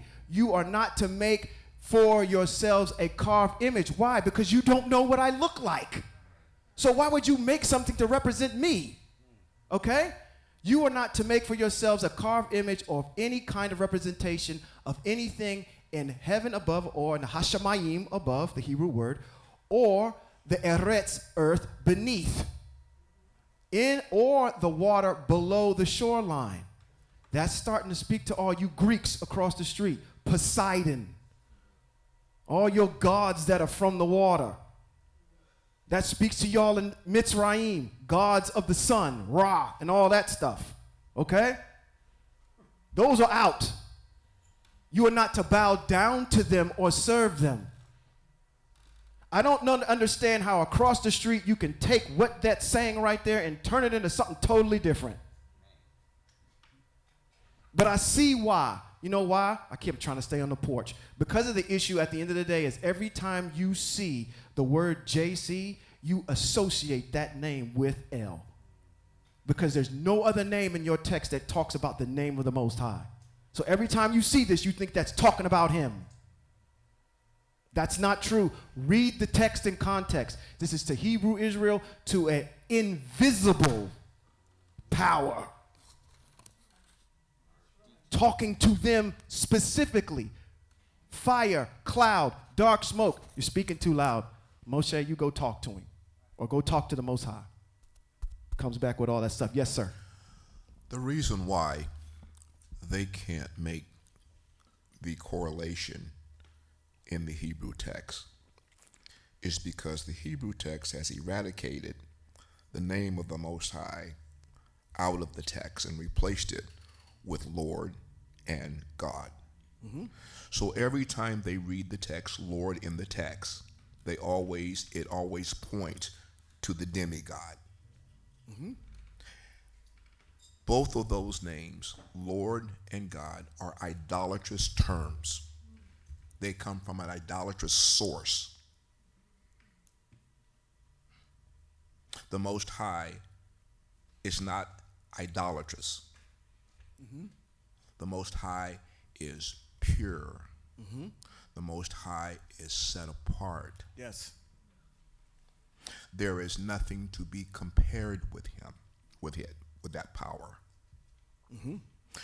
That power is living and breathing in your body right now. Right now. Mm-hmm. You can't see it, but you feel it. Yeah. When you inhale, when you exhale, you feel that power. Mm-hmm. When you move and you have your being, you feel that power.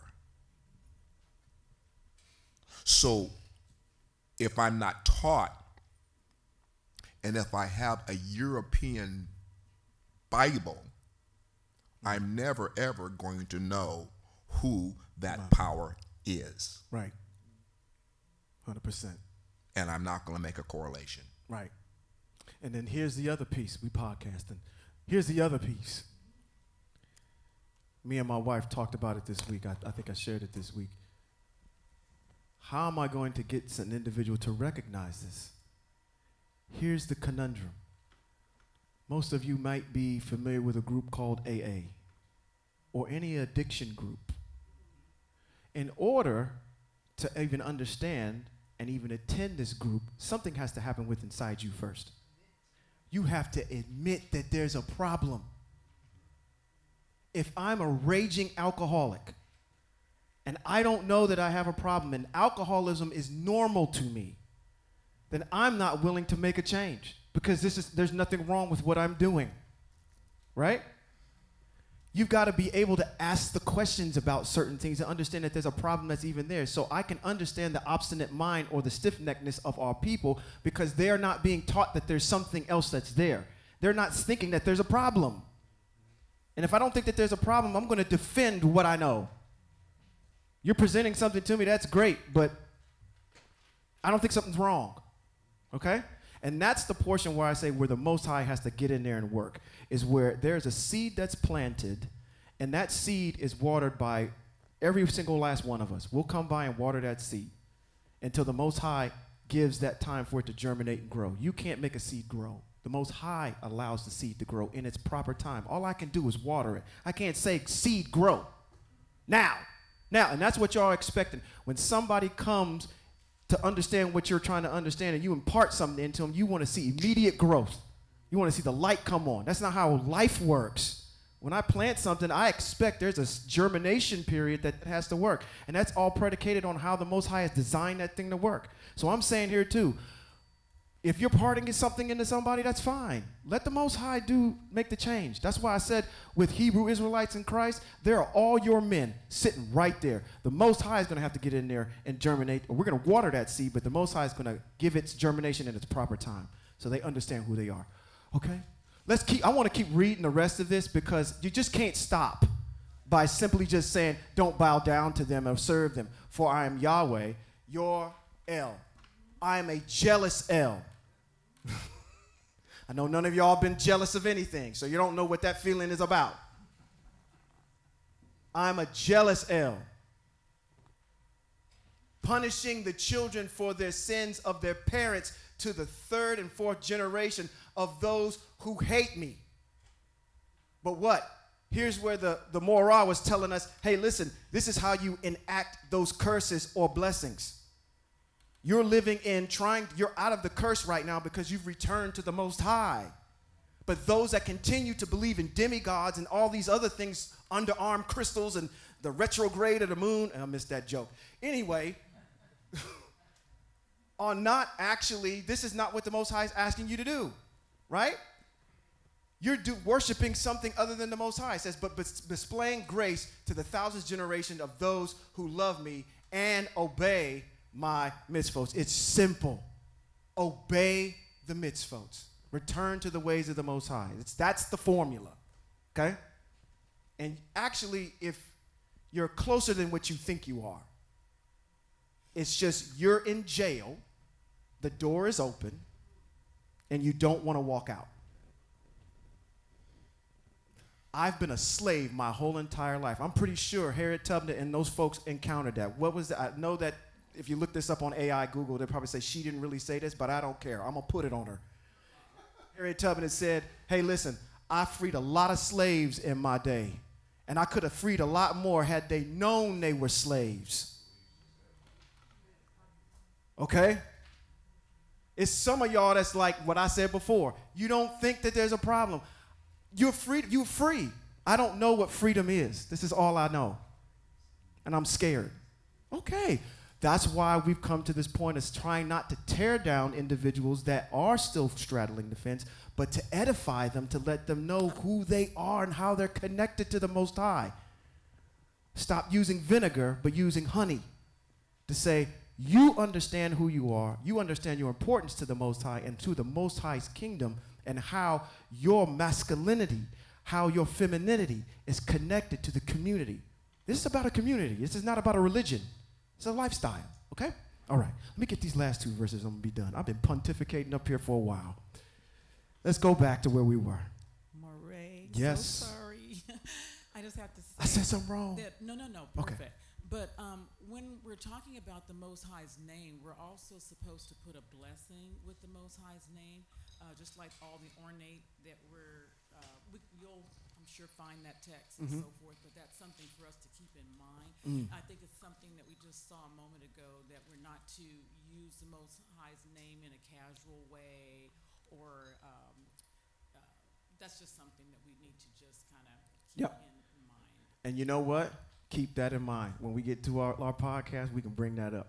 We can do a little mini teaching before we roll that out. I mean. Okay. Let's do this last paragraph, and I'm going to get you out of here. Thank you for your patience. I really do appreciate it. I want to jump back up to 42, Moray Bickham, and take us all the way to the end, to 46. It says, through all your generations, this is to be a regular burnt offering at the entrance to the tent of meeting before Asher Ehyeh. There is where I will meet with you to speak with you. There I will meet with the people of Israel, and the place will be consecrated by my Shekinah, or glory.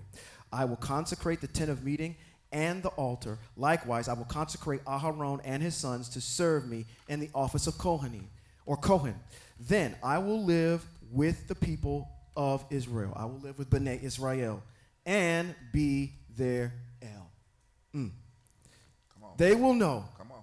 that I am Ehyeh Asher Ehyeh, Yahweh, their El, and Who's nobody El? else's. Who's El?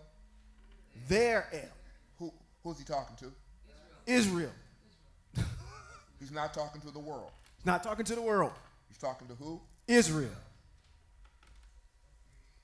This, nowhere you will find in any other text, changes this edict. Coming out of the mouth of the Most High, it won't. Right? I am the Most High. I am not a man that I should lie or change my mind. Go to Bod Midbar. It's in there. You'll find that. The Most High doesn't change the mind. They will know. It says, they will know that I am Eya Asher Eya, who brought them out of the land of Mitzrayim in order to live with them. I am signed Eya Asher Eya their El. All right? And that brings us to the end of 30. All right? We went a long way today. Keep in mind, when we come back, we're going to finish the last of the mitzvot that are going to deal with the Mishkan, okay? The tabernacle. This thing right here. Oh, not that. That. Okay, when we do 30. When we come out of 30, we're going to see who's going to, for extra credit, who gets tasked with ordaining this structure. There are two guys that are in the line of sight of the Most High to ordinate this thing, to make ornaments for it. You know their names? Bitziel and who else? He had an assistant. His name was Oliav. These two guys. So the Most High gives Moshe the blueprint for all of this, and then he gives Bitziel and Oliav the you know, like when you go someplace and you got a flat wall and you say, okay, have a graffiti artist go in there and make all these pretty colors on it and put a picture and everything on there. That's what Bitziel and Oliav are going to do. They're going to make the ordination for it. Like when you see Greek or you go to Roman columns and they're the plumage that's on them, those types of things. That's what they're going to end up doing. You'll find out about that in chapter number 30 and 31 as we move out. Okay. Questions? Comments? Hosea This is your 3. time. Hosea 3. Hosea 3. You want to read Hosea 3? Where at? 3, 4. 3. 3 and 4. Hold on, let's get it. She said Hosea 3 and 4. Hosea is a what? Who is Hosea? Hosea is a prophet, right? Chapter 3, verse 4. Yes, sir.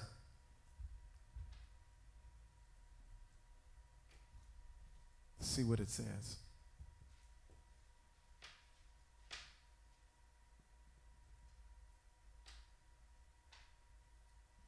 Y'all good? I want no dead air. I gotta talk to y'all while he getting it.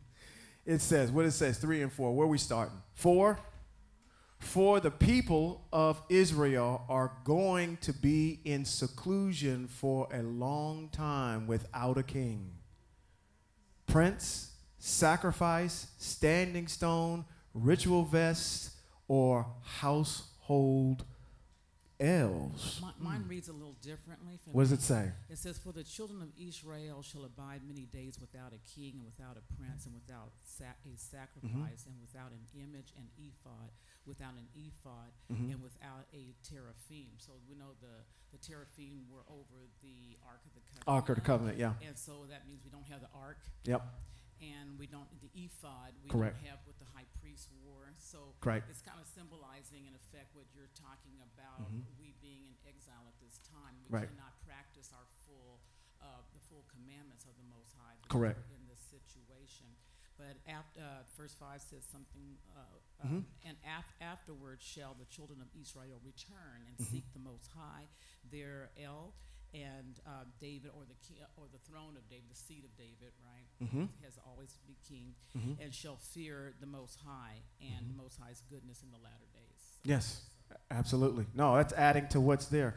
We hopefully we see the turn of our men, and then with the establishment of that we have to have these articles in order to complete the whole entire circle. So thank you for adding to that, because there's certain prerequisites that have to be there. Yes, ma'am. Siona.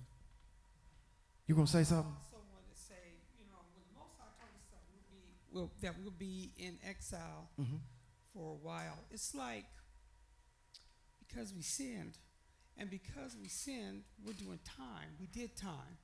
Well, it's just like if you go to prison. You don't go to prison to have a party. You went to prison Right. because you need the time to think about what you have done. Yeah. And think about you better not do that anymore. So that's why we don't get to have our celebrations, because those were our celebrations, our reminder of how we serve and obey the Most High. And Most High is not having us to do that in our prison cell. So when we go back to the land, then we will have that opportunity to do that. We are not in our land. We don't do certain things till we get back in our land. But having that reminder to think about it is great. Yeah. But it's not a holy day, as what the Jews might say today. It's not for us. We can think about it. We can rehearse and go, can you remember how it was? That's what you do when you're in prison. Yeah, you remember your freedom. You remember the way things were. You do certain things to help you say, okay, this is the way that it was. And this is it. But I think the issue and the intent at the end of the day is going to be, again, setting the base for all of it. You can't do it in its totality. Meaning, you're never going to feel the full effect of it in its totality until you get back in its proper place in the proper land when the Most High is with you. Right? We practice the Shabbat every single Shabbat. Matter of fact, to be quite honest with you, if you want to be very technical about it, you're not observing the Shabbat in its full technicality either. Because on the Shabbat, there's specific sacrifices that have to be brought. Okay? So we're practicing this too. Okay? So,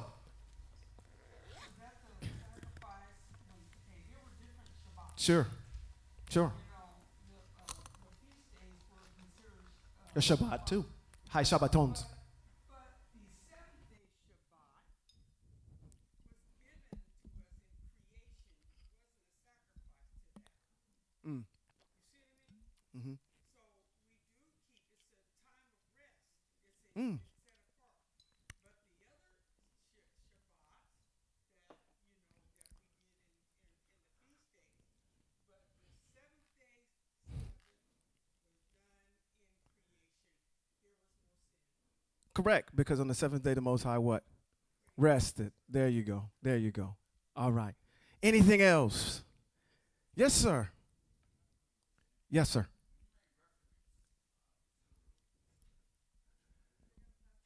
Oh, passing the mic. Oh, okay.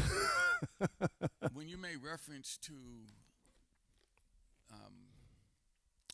the absence of male or female, when referencing the Most High, the question is there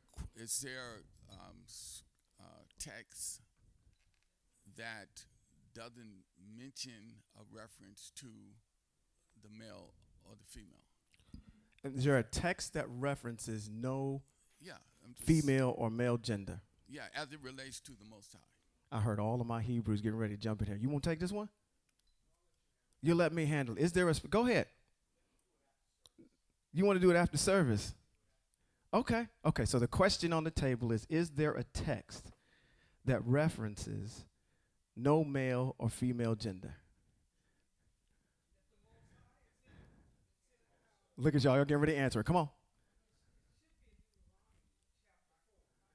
Okay. So the first place that was mentioned here is Deuteronomy. Let's go get it because we all about receipts. Let's go to Deuteronomy or Devarim, chapter number 6, verse 4. Chapter 4. I want to start in 6 while you get 4, okay? Because we're in 6, it talks about the oneness of the Most High, okay? So, and it says Shema Israel, or what does it say in 6 and 4? It says Shema, or listen, Shema Israel, Yahweh Eloheinu, Yahweh is echad. That's the word for one, okay? And you are to love Yahweh, your El, with all of your heart and all your being and all of your resources, so on and so forth. So as a starting point, as a jump point to establish something, I'm establishing that the Most High is one, okay? Most High also established that no one was with me in the beginning when everything was created. The Most High, I want to say, this is the way I want to answer it. I know you want to jump in? Come on, Morey, jump in. Yeah, go ahead. Go Hosea. Go Hosea chapter 11. Okay, let's do that. Verse 9. Let's get our receipts. Okay.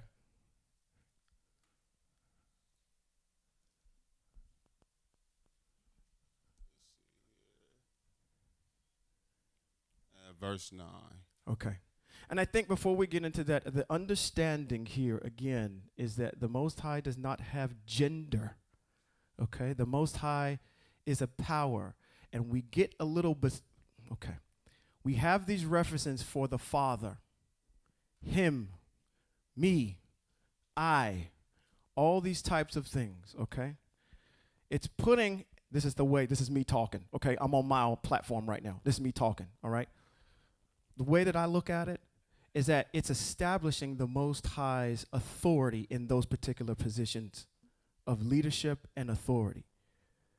We tend to put the male in the position of authority. So that's why it takes on that male gender, that particular, when it's in reference. And even in text, it says, I am him, I am he.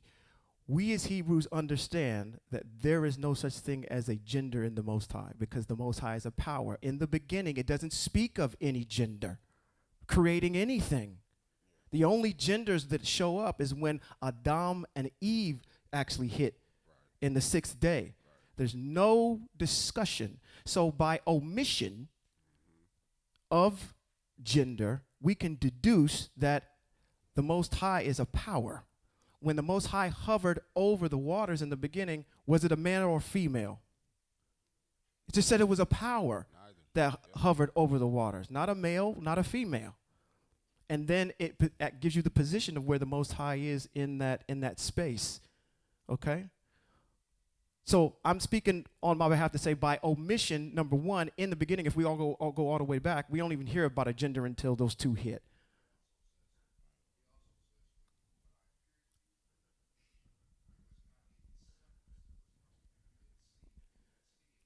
Right.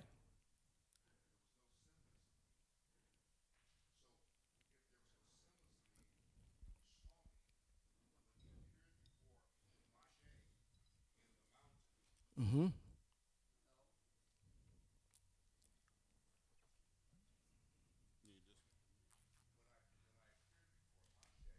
In the mountain, that was me. I didn't have it on. Oh, okay. Moshe did not see any figure of me. He didn't see any semblance of me. So if there's no semblance of me, I can't be identified with what I have created. Okay. I'm a power. I'm a spirit. I hover. I manifest. But when I hover and I manifest, I don't do that in the semblance of that which I have created. So you can't assign a gender to me. Or in this particular Because instance, now he asked the question in Isaiah, who is like me? What do you compare me with? I can't be compared. Right. Table, right there. She got Yes, go ahead. You got your part? You got your part? Where you want to go?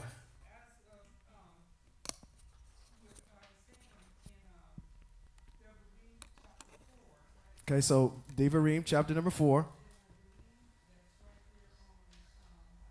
What's the verse? So 4 and 10 is where you want to start. Let's go Devarim, 4 and 10. And we're going to come back to Hosea right here because. Mm-hmm.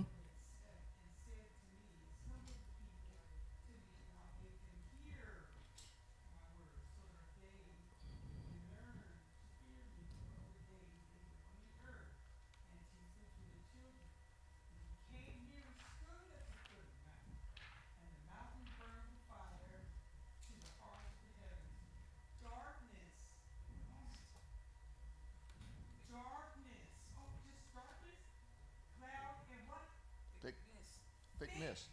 Darkness. You didn't see nothing. Matter of fact, you put somebody in a thick, dark room, they start to kind of rinse out because they can't breathe. Mm-hmm. It's too claustrophobic. That's why Israel was terrified. We're going to die. That's why Moses went and got the rest of the mitzvahs. And it says, the mitzvah you heard, come on, you heard a voice,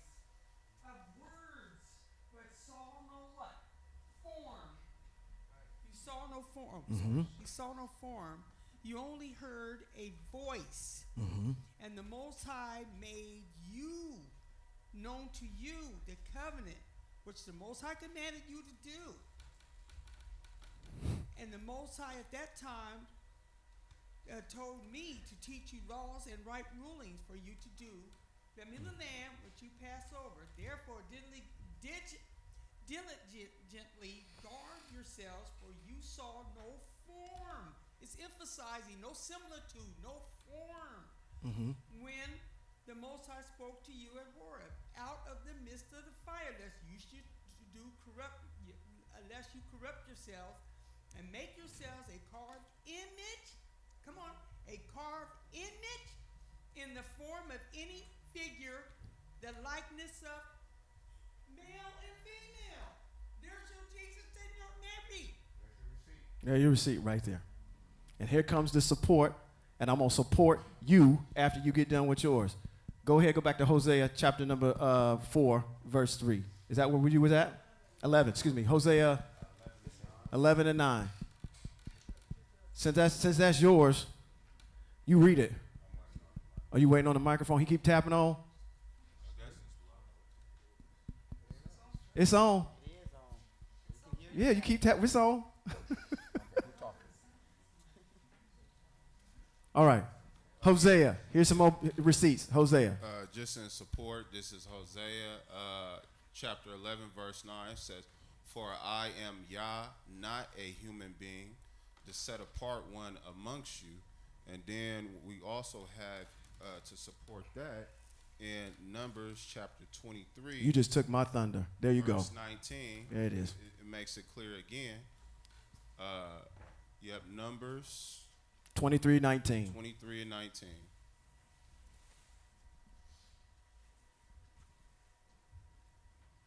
And while he's getting that again, and when we look, the Moray had made mention of something that we talked about last time when we was up here, when Moshe went up on the mountain and he said that he saw underneath the feet of the Most High was sapphire. And we also said, I pointed to this and I said, where are the feet of this? Where are the feet of it? Or the bottom of it? Where's the feet of that table? At the bottom. Is it a human being? No, it's just designating where it was. Okay? Underneath the feet. Okay? Go ahead. It says, Yahweh is not a human who lies or a mortal. Mortals are only male and female. Okay? Who changes his mind when he says, or when Yahweh says something, Yahweh will do it. Okay? So there's multiple places that point us in the direction of no gender, binary, A, whatever y'all want to call it these days, how it's classified or whatever. The Most High is power, not a gender. And okay? I want to add this too, and y'all could correct me if I'm wrong, but anything physical needs a spirit to make it, right? So even if so-called they did, or someone did see a verse or something where it looks like Yah is presenting himself in the physical, the spirit comes first. So if it was a physical, the spirit of the Most High would have to shape and make a physical. So we always know that the spirit is first before anything. There you go. That's a good way to put it as well. Good way to put it. Okay? Anything else? These are good.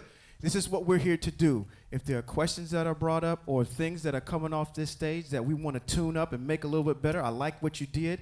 Anything that makes the whole entire presentation more wholesome for Hebrew Israel as a whole, that's what we're here to do.